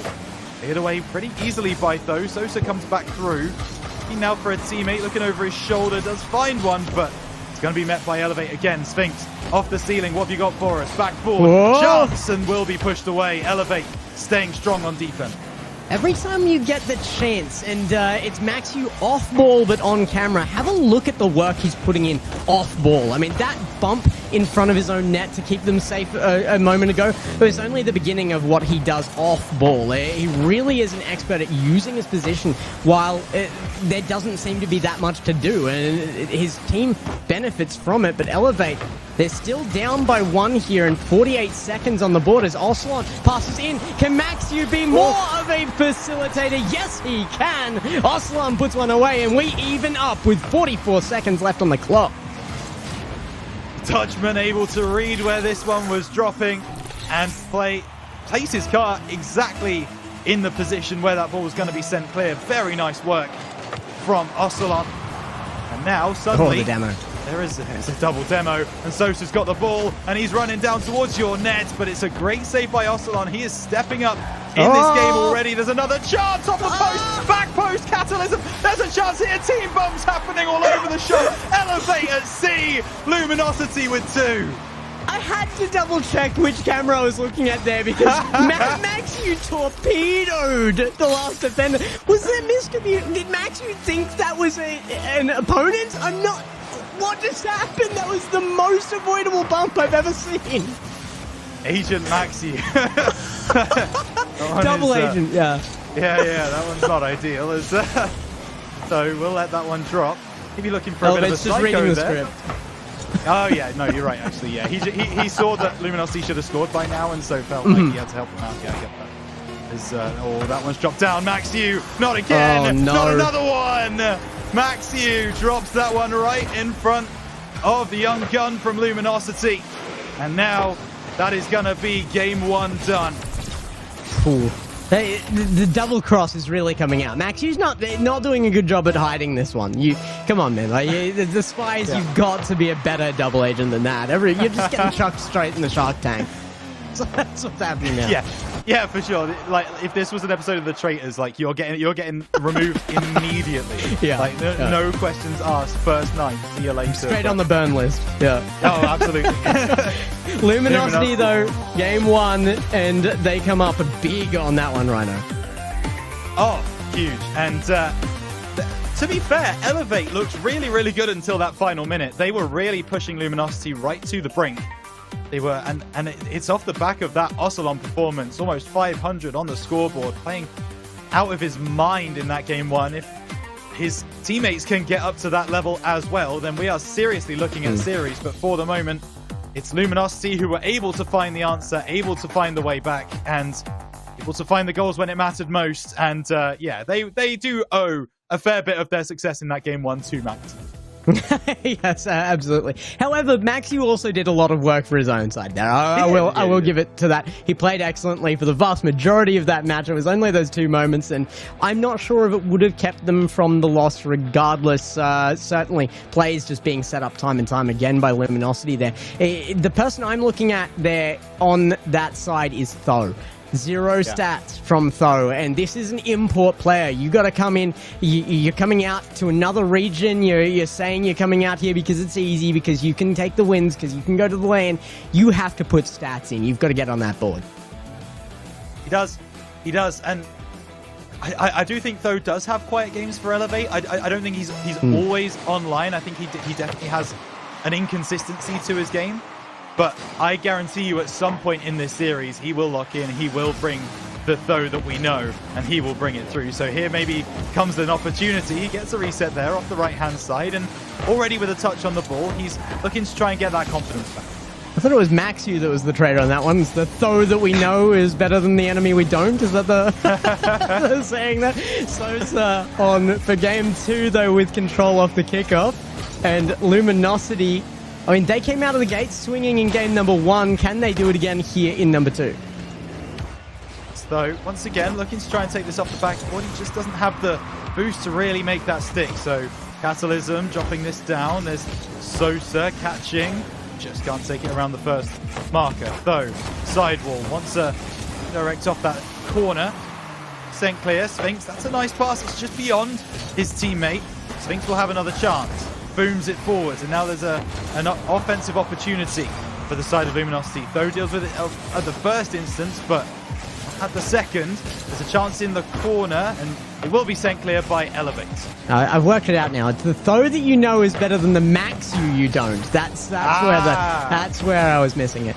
So again now, though, he's going to put the work in the midfield, and I mean, as much as it might seem harsh to call out the stat line there in that game 1 against Though, he does need to put those stats in. However, he has been crucial to that midfield, and I understand why it would be a lower scoring role. Certainly going to be low scoring when there is no save on this. Sphinx just hammers it home. Excited Rhino noises coming through once again. Sphinx into the right-hand side. That is a beautiful play. Yeah, he beats all 3 members of Elevate to get to that ball. Goodness gracious me, that is some speed picked up by the youngster. He's going to look to go again. He's got the reset. He's got the pass. Oh! I mean, Sphinx, have yourself a day. I got to emulate the zoo sounds now. Ooh. That's the shot across net. Sosa putting it away, and Elevate down by 2 now. I mean, we're talking about Elevate a lot, but it's because the responsibility is on them to step up to the plate here. Luminosity is a known quantity. We know exactly how they should be performing, and they're living up to that. Yeah, they really are. And sometimes when you talk about these top teams, certainly in these minor regions, the question is all about consistency. It's all about how often you can be playing at 100%. Luminosity, they seem to have that consistency locked down. They are playing incredibly well as a team. That's a wonderful pass. It's blocked off. There will be a chance for Catalysm, but he won't get there before Maxu. Now that half flip going to have to come through as Ussalon getting that clearance. But as I was saying, you know, Elevate just feel like they have, you know, a few too many off days. Hang on a moment, Sphinx doing work. Sosa flying through, and it's excited Gex noises following this now. I'm not sure what sound geckos make when they're excited, but that's earned it, whatever it is.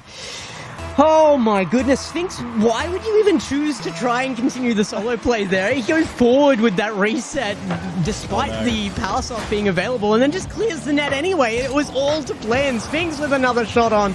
Sosa could have turned on that one, but they're already up by 3. Why not just secure defense? This is what happens when you've got a young player playing with confidence. He just goes for everything. He just wants to be involved in the play. He wants the ball. And when you're supported by the quality of Catalysm and Sosa that are able to hold it down when you do try and make those crazy plays, it's a recipe for success. And Luminosity are finding that out right here and right now. If Sphinx is able to keep doing these kinds of solo plays that like no one else would do, what a save that is by Catalysm, and another demo coming through from Sosa. If he keeps doing these solo plays, even at the international tournament, and I do say that as a little bit of a preemptive statement, then, you know, teams are going to get caught out by it. They're going to be like, who's this guy? Yeah, absolutely. I mean, how do you read that? How do you read this? Sosa's leading it up as well, and while the youngster might have his say in the Met game in that last goal, it is all Sosa here, baby. What a read and what a finish. The Canadian. That wasn't very apologetic. That one was absolutely nasty. Fired into the left-hand side of the goal. Luminosity 4 to the good. And this is Elevate being absolutely dealt with right now. Ball into the middle, and it will be Sphinx who challenges with 0 boost again. This guy has no fear. Sosa looks for another one. Not going to find it on this occasion. Just over a minute left, by the way, still. And Elevate, well, they just feel like they are so significantly slower around the field than Luminosity are right now. Sosa's often not the one making the actual goals, putting them into the back of the net. He's more of the facilitator in this team. And you understand why, because he's Canadian. He spends so much time after scoring just apologizing for it. So you gotta really respect that he's gone for this one here. Yeah, very good. Very good. Maxi will come forward. Thank you, I'll take my flowers after. Yeah, I'll give you praise on the cast. Why not? You deserve it, man. You deserve it. You're working hard. Oh, what a demo! There's a shot on you! Oh! Catalysm! How do you save that? Not to be outdone. We're talking about Sosa and Sphinx. Well, Catalysm wants a word as well. That is... I mean, you got to give credit to the shot as well. I mean, Elevator firing now. They've got possession, they have offense, and they might even have some pressure here. Ocelon continuing to put it on. Maxu gets through Sosa there and trying to get that center as well, but it's like as soon as it's in front of net, they lose grip on it. So, might be able to change it here. Another save there from Catalysm, and he is just a wall of defense right now. Luminosity 2-0 up in the series, 4-0 winners of game number 2. And Gex, that game 2, outside of the last kind of 30 seconds, 40 seconds, it really didn't feel close. No, it did not. I mean, Luminosity are just ruling this series. I hate to say that this is why I put the 4-0 prediction on Elevate, but it's kind of the opposite of what I was thinking. Luminosity looking really good here, and I gotta say, in Open number 2, Elevate have been less impressive to me. I think there's a bit of a drop off there. Luminosity, they just seem to have the cohesion in this team. They do, and I mean, that Sphinx shot is absolutely nuts. That Sphinx carry is absolutely nuts. Sosa getting 700 points on the game is absolutely nuts. It's just Luminosity, banger after banger, just continuously being able to get these victories and make it look so, so good. They are worlds away from anyone else in this region right now, and it's clear right there in front of you. Yeah, I mean, they are looking like a lane-ready team already, and we still have an entire event left to qualify in. It's not set in stone yet. There are teams to challenge yet as well, and Elevate is only here facing them now in day 1 of our broadcast because they earned an earlier position to do that by losing. There are teams that might even have a better chance against Luminosity right now than Elevate, and it might be being proved at this moment. It might be. I mean, you know, this is why I kind of said the loser of this game will go on to play KINOTROPE, and then if they win that game, 90+7. That 90+7 roster is nothing to be trifled with. They are very, very difficult to beat. They proved it today against DEKUBOPDUMNEM. Sosa trying to prove that he's difficult to beat, but not going to be able to get that one on the back wall. Now there's going to be a chance in the middle for Catalysm, who comes through. Will drop. Sphinx takes it through, has Ocelon on the backboard, tries to beat him out. Double Not gonna commit. happen. It will be cleared away. Elevate in a dangerous position here, though. They've just used their boost and they're out of position. Rotation will hold well enough, and it's Maxu, of course, in those clutch situations to show up, as it is every time, but it does get away from them again. Nobody left back as well. I think there was a demo in the mix, and Sosa picks up another one. The sorry's coming out in chat. Yeah. Sphinx able to get that one off the bat. That one took me a little while to while. register that one actually, Dex, but I like I like that as it comes through from Sosa. 1-0 to the side of Luminosity, and we've not even played a minute. And I do have to say, I do wonder how Elevate kind of solved the mental issues that is going to be being caused by it's just outright going for the demo. I love He that. drove up beside the ball, stopped, then was like, you know what? You know It's what? demo time. Let's try and get a play here, yeah. I absolutely love that. But as I was saying, Elevate, you were talked about as like one of the big 2 in the region before a ball was kicked in this season. You were talked about the team that were maybe going to get to the region. That was between you and the team you're up against now. The fact that they're not even playing a particularly close game, maybe that changes now as Though tries to bring this one forwards, but no. Catalysm sends it away. Sosa's got a demo, so Luminosity can bring it forwards. And I just don't know how you deal with that, how you kind of cope with that realization of, this isn't our region. You know what I mean? Yeah.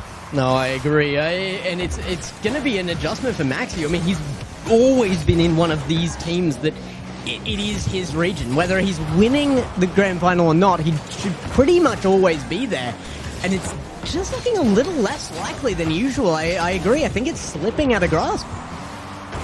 I think it might be. Sphinx taking a save, though trying to keep the play alive. Double commit coming through from Luminosity. The best chance that Elevate have had so far in this game. As it will now be Tho trying to turn on the ball. Sosa challenges early. And now it's going to be brought down again. But Catalysm's right there on the scene this time to make the challenge. Those early challenges coming through from Luminosity, you're not seeing them from every team in this region. You're not seeing them, certainly from import teams in this region. But Luminosity, they've got it locked down. Sphinx in behind this, and the 50 is good. Now Catalysm, again away to that middle of the field. The bump there is not going to affect the counter-attack from Elevate. Comes away, a huge boom there. Another one towards net. Tho gets it in front of net. It is a shot on. Catalysm clears it away. Sphinx upfield, looking for it himself. The youngster of the region, he wants to claim it. It is his. And why not? He has all of his future ahead of him. He does. I mean, you know, we've talked to a fair few people. Maxiu, he's not ready to let go. finding the bottom left-hand corner and shutting down any conversation that we wanted to have as Sphinx tries to send that one clear. Doesn't get enough of a touch on it. Can't follow through. And Maxiu making us remember exactly who he is. 1-1. Yeah, shutting down the conversation. Probably very proud to do so. I sure would be if I was in his shoes right now. The region's still mine, Maxi says. Just for now, just for now. But, just for now. You know, if it proves to be the opposite, we've already lost LCT. Realize is not really in the conversation with KINOTROPE being just a little lower down in the tiers of teams right now either. It is the new blood coming through. It's like any other region. We have that evolution, and Sphinx just might be that next evolution of player. Ocelon, though, gets one back for Elevate, and while the APAC natives are the discussion, it is Elevate with an import player named Ocelon to put themselves back in the conversation. Here we go then. Elevate have woken up. This is the game we were all wanting. This is the game we were waiting for. We've waxed lyrical about Luminosity for long enough. It's time for Elevate to fight back. It's time for Elevate to try and prove that they have got a say in this series. It's not as one-sided as we've been making it out to be. Ocelon off the side, looking for another one. Cleared away by Sosa. Sphinx, what is that touch? Goodness gracious, though. Off the backboard. Nice win by Catalysm. We'll try and get a second one as well. That will be brought forwards by Luminosity, but it's a bit boom-bally coming through from Luminosity. They're not really finding a teammate downfield. They're just trying to get the ball away. Sphinx leaves it to Sosa, though. Catalysm is going to back off this. They definitely didn't have control of that play. The right choice made now, but they will have to make a challenge here quickly. Tho gets it all the way across field to the backboard of Luminosity. Once more. Another chance out from the corner. Sphinx up to challenge, but there is Tho again. We asked for the step up from Tho out of game number 1, and it has just been up and up and up. Has Sphinx try and take this one forwards. Can't get all the way. Sosa in the air. Elevate do win out. And this is the kind of midfield pressure that Elevate likes to exert. This is now starting to feel like an Elevate side that know how they want to play, how they want to shut Luminosity down. Catalysm looking for the pass across to Sosa. It will be one more final chance for Luminosity. Tho drops it down. Going to try and make this play. It will not be kept alive. Elevate, however, will be alive in the series. They fight back 2-1. Yeah, looking like the Elevate of old again, coming up to conquer a game. However, it wasn't as dominant as the previous games against them, so I want to see more still. If Elevate can take more wins, I want to see something that really makes that statement. We're not just here to play, we're not just here to play out a series, we're here to win the series. Yeah. And that is now going to make kind of Luminosity sit up in their chairs a little bit, because it had been plain sailing up to that point. And so I think maybe they maybe got a little bit confident, a little bit casual. And I imagine that the conversation now in that VC is going to be Luminosity having that conversation between themselves of, okay, Elevate are here now. They've woken up. We now need to play our best game, and we'll see if that comes through in game number 4. Certainly cannot deny Tho on the stat board that time. The only one he was missing out on was a goal, but he was the facilitator. He was still playing that midfield role, but he was playing it so well. They did get locked into their defense for large periods of time, and he came up with a couple of saves there. As a result, I think only one awarded save there, actually, but out of the corners, making a lot of defensive plays and everything. Tho really pleased me on that one. He did exactly, delivered it exactly as ordered. Uber Eats is going to pick him up immediately. yeah, for sure. He's coming through with the DoorDash. Absolutely, he definitely has stepped up. So have the entirety of the Elevate roster. It's time to see if Luminosity have an answer for us now, as they have been pinned back a little bit by the power that Elevate can bring. Elevate now being challenged again. Luminosity will get an early one. Catalysm, a bit of a skimmer to put it in, not a direct shot, and not a lot of power on it as a result, but doesn't matter. Goal's a goal, and it is going to make its way in. Actually, no, that was not... Catalysm was the only one to touch that. That was out of corner with no extra touches. Yeah, Catalysm, he's brought out his trigonometric functions. He understands the right angle triangle and how to find the angle off that right hand ball. Out. Yeah, absolutely. He's got the full maths kit that you used to have in school. Like that's You'd be forgiven for thinking he had both hands on the controller, but pen and paper. Yeah. The funny thing is, he's kind of like the Flash. He can slow down time, and he was just kind of writing out exactly the equations to get the angle off that goal. No, that was pretty ridiculous. That not only was it on target initially, but also that there wasn't anyone back to defend it. I don't think anyone was expecting it to kind of be, heading towards the goal from Elevate. But either way, there's a goal on the board for Luminosity. Maybe another one here as Sosa tries to get this one back to a teammate. Catalysm coming through, Sphinx reversing to try and get some boost, and Ocelon will take it beyond it. Oh, there you go.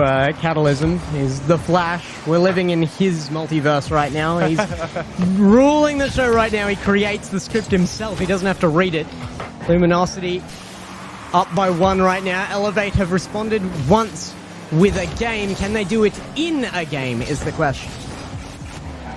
Sphinx trying to play that low 50 and does very nicely, but he's got 2 men to battle against him. Now it's going to be Sphinx again, trying to build another attempt. Oh, what a save by Tho. It's coming back in. Another fantastic save from Elevate. They're scrapping to try and keep themselves in this game, and that's a nice save from Catalysm. It's back and forth. Bit of a tennis match here as offense takes on offense, takes on offense. The reset off the ceiling tries for it, but it's Catalysm. You can't be missing that. It's fine. It's just the selfless play. He wanted Sosa to have the goal. He's had one himself. I swear I missed one of those opportunities in our caster game. I'm pretty sure I sent that one onto the crossbar too. Exactly like that. It looked exactly the same, I'm pretty sure. Sphinx off the backboard. There's going to be another chance here. Ocelon blocks it off, but that's a nice finish. Sphinx at the angle. 2-0 Luminosity. You wait for the lower bracket of our caster 1v1s. You'll see that. Whew. And Rhino's just bringing the heat exactly like Luminosity. Yeah. I'm hoping that doesn't air. I'm hoping we've not got time. Do you know what I mean? That has been moved to tomorrow, by the way. You aren't missing it. You aren't missing it. I'm not letting them miss it. No, and yeah, that might give the viewers all they need to know about how the tournament went for both of us. But this one comes across. Tho looking for this one at the angle, taking a shot now. Elevate trying to get back into the game. Tho might do just that. Off the backboard, challenged well, and Luminosity can clear. The bump meta right now is just so evident. Every single pass near the net is an at least attempt at that bump, that demo. Elevate unable to find it so far, and they are trying to put use to it, but just nothing found. Sosa again forward. Going to be a save. Oh! Actually got back to it. Very nice from Ocelon as Sphinx cuts the corner, and we'll find Catalysm on the far side. Catalysm going to look to go alone here. Maybe a ground pinch. Just doesn't quite get his car over it. And now Sphinx challenging. Has a little bit of boost to try and catch up to the ball. Does do so as well. Sphinx so fast in the air and so controlled too. It's a joy to watch. He's not able to get the goal on that occasion, but continues to make those kind of plays. He's going to set a fair few up, that's for sure. Tho now beaten away from the ball, but did get enough of a touch. Now it's back again upfield. Huge banger to get that pass, but headed off. Ocelon in behind it, touch out to the right-hand side and beaten to boost. That's a great move by, I think it was Maxiu in the corner there to steal that and get the pressure on. Sosa's running low now, 25 in the tank and going to be drained lower. More passing infield from Elevate. Everybody drained. Do they have the pressure on? Though, now, one more chance for Elevate. They really need this. Less than a minute on the clock. Can they score? No, it's Sosa to clear.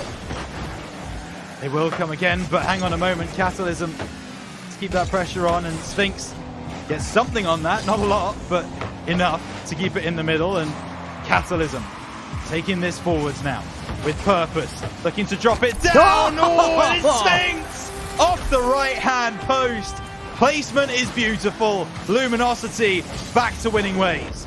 Oh, I mean, Elevate they had that look in game number 3 there. Luminosity weren't happy about that. They've just come back and be like, no, Elevate don't get the chance to prove that dominance because it's not there. It's all ours. 3-0 now and looking for 4. It's going to be over the crossbar. Sphinx handles it nicely. Back to that backboard again. They are trying to generate that pressure one more time. Sphinx back in defense.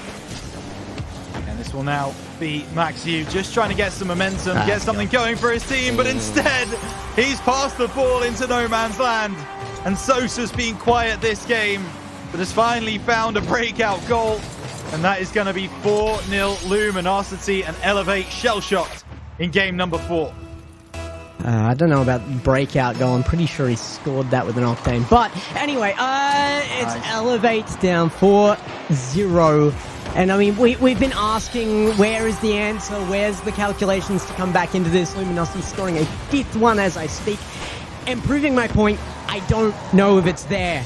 Elevate just don't seem to have it in them to keep up what they needed to put in to just win a single game in this series.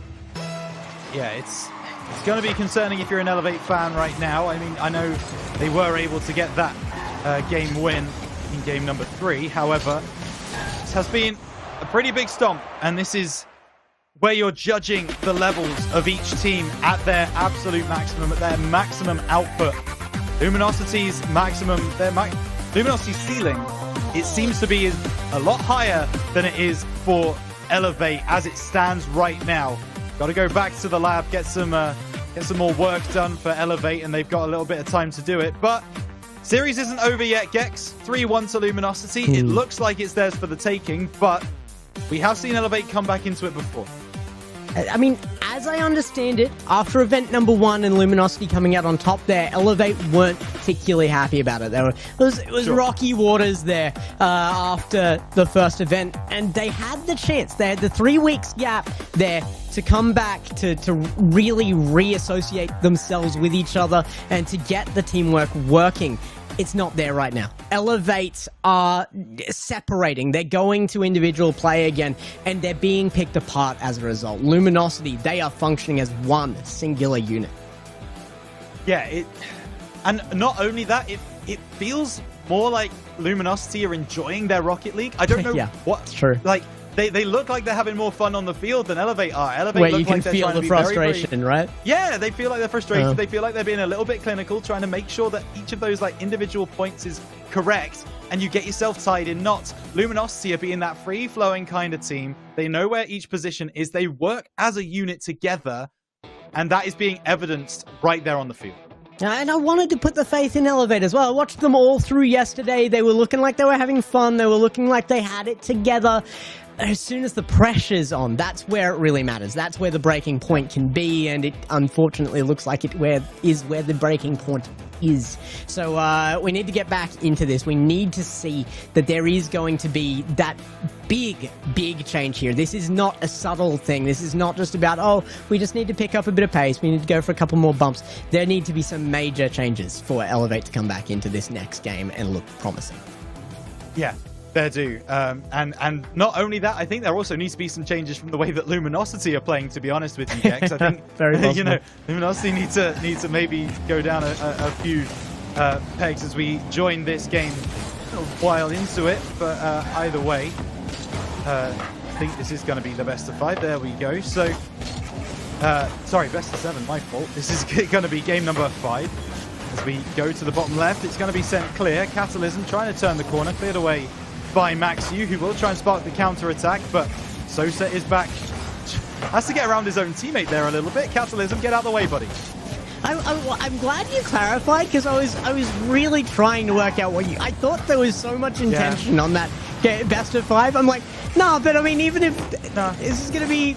Oh, yeah, it can be, I guess, game 5 a win here, as long as Luminosity take this out. That's fair, that's true. That was where my mind went. But no, best of 7, and still the chance in there to see it out as well. Elevate need at least 2 more games just to get to that point, though, and they would need a 3rd for the win. It is looking unlikely here as Luminosity continue to put on the pressure. Sphinx with a great shot for no boost, but the demo there will not save the ball to be in. Tho gets the save. Oh, that should be a chance here. Elevate round the side. That pitch is just a little too strong. And yeah, Otolan is going to have to send that one over to Maxiu, and Luminosity able to recover. So they've done all the hard work there, Elevate. And I tell you what, it just gets sent right back down the other end, and Luminosity get on the board. That's what I always say. Never put in the hard work. Hard work is always punished. That's what I always say. That's my motto. Always put in the least effort you can get by with. It's my role here on desk. That's really all I do. Just we've noticed. Yawn. Yeah. Okay. Good. Thanks. You ruined it. I was trying to make it a joke at least. Hey, you set him up, I'll knock him down, buddy. That's the way this works. Okay. Maxiu again with control though. Out passing the midfield only for a moment for Sosa to take back control, and that midfield has just been impenetrable basically. Certainly has. Luminosity able to hold that midfield line like it's their line in the sand. You shall not pass.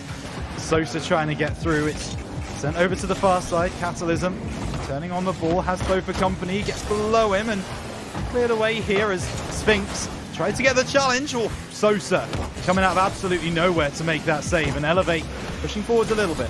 Oh, there's a go-ahead. Sphinx doesn't need a go-ahead player. He just needs to shoot from halfway and he'll find the net. This just feels like pressure is on Elevate to score and not just to play their normal Rocket League game. It's not all about scoring. You've got the time to play out your normal playstyle. You were only down by 1. Now that it's 2, you're down to a minute per goal.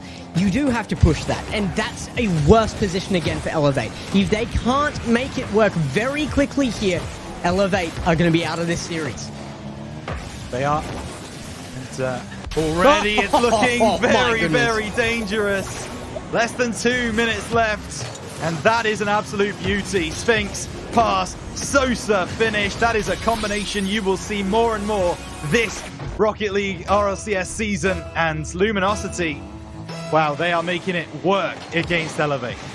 My fear from the other teams that maybe threaten Luminosity at all here, 90+7, they can't make the play we just saw there because that was so unbelievably quick from the shooter to take that pass. You can't do that with lag. You can't. I'd be interested to know on what ping Sosa's playing on, actually, because I'm pretty sure they're in country, aren't they? Are they all in country? I could be wrong. I had assumed that Luminosity was playing from inside APAC. They are.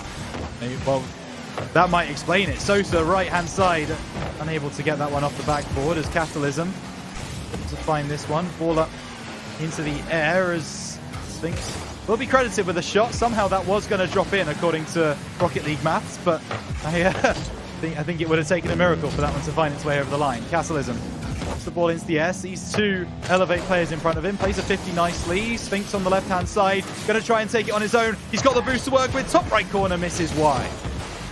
Out. Looking for midfield here as well. It's Tho back downfield. 45 seconds left. If there's any mathematical possibility of this being a win still for Elevate, it had to be that attempt there, and it has failed. That will be the nail in the coffin, and so will this control. Sphinx rules the field, and maybe, just possibly, rules APAC. As 30 seconds start to tick down, the nail is in the coffin. Elevator going down in a 3-1 fashion here. A 4-1 fashion here, sorry. As these last 15 seconds generate into a massive win for Luminosity. huge. And Luminosity are going to be feeling pretty good about this one. Elevate, they've got some thinking to do before the games tomorrow. Ball up off the top. Sphinx wants to clear it away. And that has locked it in. 0 seconds hits. And Luminosity want to keep this ball up. They want more. They want to make Elevate feel every bit of this. That's a little bit of a wonderful play. Luminosity make this just so unbelievably difficult to swallow for Elevate. A 0-second goal. No necessity in it, but you know what? They've got the style points, Gex. And they're making the statement. They want the region. They want the domination, and the one name, the name that stands out from this region to take it up against, it is Elevate. They just made that statement so strongly against that team. Yeah, for sure. And let's just look at this final scoreboard. It went Game 5, so actually it was more on the side of my day so far, Gex, as I've got done now 2 sweeps and then a 5-game series. But yeah, I mean, you can look at any metrics on here. I mean, shots as well. Just a difference in class between these two sides, and it is evident just by taking a screenshot of that right there. And demos as well. I mean, Luminosity, they're just brutal on this. This was a ruthless series. There was one game where they let off the gas pedal for a moment, and Elevate did get their chance. They took it. They are a team that is not going to waste those opportunities. You can say that for certain. Elevate are not to be laughed at. A definite top contender in this region still, but this was just not the series for them. It did look, you could see the fear in their eyes. Yeah, you could. They did look like a team that was playing scared. Certainly after that game 1, when Luminosity just showed that they were online and firing on all cylinders. I think Elevate immediately were kind of a bit like, oh, we don't really want any of this smoke if we can avoid it. Yep. So they kind of just, turtled a little bit, tried to simple Rocket League more so than anything else, and it's just not going to work out for you when Sphinx and Sosa are dunking on your head top all the time. Yeah, I mean, starting like you're playing one of those lower teams, like the top 16 rather than the top 8, it was never likely to go well for Elevate. And I think this just comes down to really getting back into the flow as a full team. There's one person I'd love to ask about that, though, and of course, it's our third caster. Bring on Hail Monkey Man! Bring him back. Summoned him. Wow. Crazy. Hello. Oh! I've returned. Yeah, hold on. If we're doing that, hold on. Be like, oh, wait. Yes. Hello. I am here. I've brought him. Like Odin himself. Oh my gosh. What a match. Wow. So at this point in time, the best thing for Elevate is that match mattered to just get to top 4, but they need to absolutely reset. And they've got a heck of a set of their bracket to deal with. Not only KINOTROPE, but 90+7, who is looking insane. So that we are seeing, if the Luminosity stays consistent, the team that's going to be going to land, especially if they keep playing like that. Yeah, I was actually looking forward to even seeing Blue Torch there up against the likes of Elevate, the likes of Luminosity. So to see another team conquer them, KINOTROPE in a very close fashion, but there's maybe even a better contender there. It certainly wasn't the case last time, but to see that adjustment coming in, the region still has depth, and it has it out of the APAC natives. There you see it. Tomorrow we will be seeing some of those natives straight off the bat. KINOTROPE defending against Elevate. Of course, Elevate still representing that max U line there as well, the 1/3 rule we seem to have in the region. And 3 Rats holding off against DEKUBOPDUMNEM. Now they're down there. I think there's maybe a little bit more likelihood that 3 Rats will go through. Yeah, I'm a believer in that one. The key thing that comes up for me is that they had to face off against Elevate last time, but this is a 3 Rats / Locomotive squad that is not at all lacking for what they did last week. It felt like they had so many adaptations and learning curves from, I keep saying last week, Open number 1. But after like doing that Game 7 dance against Senza and then 4-0 against 0 Sec, this time around, nothing was left to chance. Of course, different squad with Jungle Juicers. contenders, but week. I feel like they're going to repeat pretty well against going against DEKUBOP. I mean, big doubts there from our Finnish lad here, I guess. Go ahead, Ryder. Yeah. It's been a more rough qual for the Finns than the last one, that's for sure. You People are said to starting to me, figure- going into this, you stated, I don't have a horse in this race anymore. I did. Ryder, you sad. traitor. I did say that. I did say that. No, I mean, look, it's one of those situations where I've seen 3Rats play today. The way that they have been able to play today against that Jungle Juice's roster, it just gives you so much hope. This is the 3Rats that we were promised before the season started. This is the team that people said were going to be in contention for these grand finals. So going against DEKUBOPDUMNEM, I have so much faith in them to be able to take down that Finnish squad. It's all about how they wake up tomorrow. Of course, we all know that with this 3Rats roster. However, they are showing more and more consistency every single qualifier. And why not? I mean, 3Rats, they 4-0'd Zerosec in the first event. That is now 90+7. 90+7 are looking dominant. But that was how they got to the top 4 last time. They can repeat that. A top 4 appearance here, especially since they took one already. It is still very well in contention for that LAN appearance. They will have to step up, though. I mean, if any major team from within the region are going to be able to do it, that is the best chance just because of that first appearance, but it is going to take a big push. Guys, it has been a big day from us, though, and we've got one again tomorrow, so I'm not going to keep us on forever. Thank you all in the chats for coming out as well. If you want to follow us on as well, we'll let you guys see yourselves out here as well. So if you want to follow me, it's at GexCasts. I am Hale_MonkeyMan. There's a little underscore there. That's at RhinoCast11, Twitter, Twitch, YouTube, and TikTok. Wow, and he's if got all you the want, things. yeah, he does. He's listing them off. He's Hey, got us. you to offered shame. me an opportunity to plug. I'm gonna plug everything, buddy. Okay. All right, cool. And of course, at Tesseract Esports as well. Well, actually, no, that is not the right name.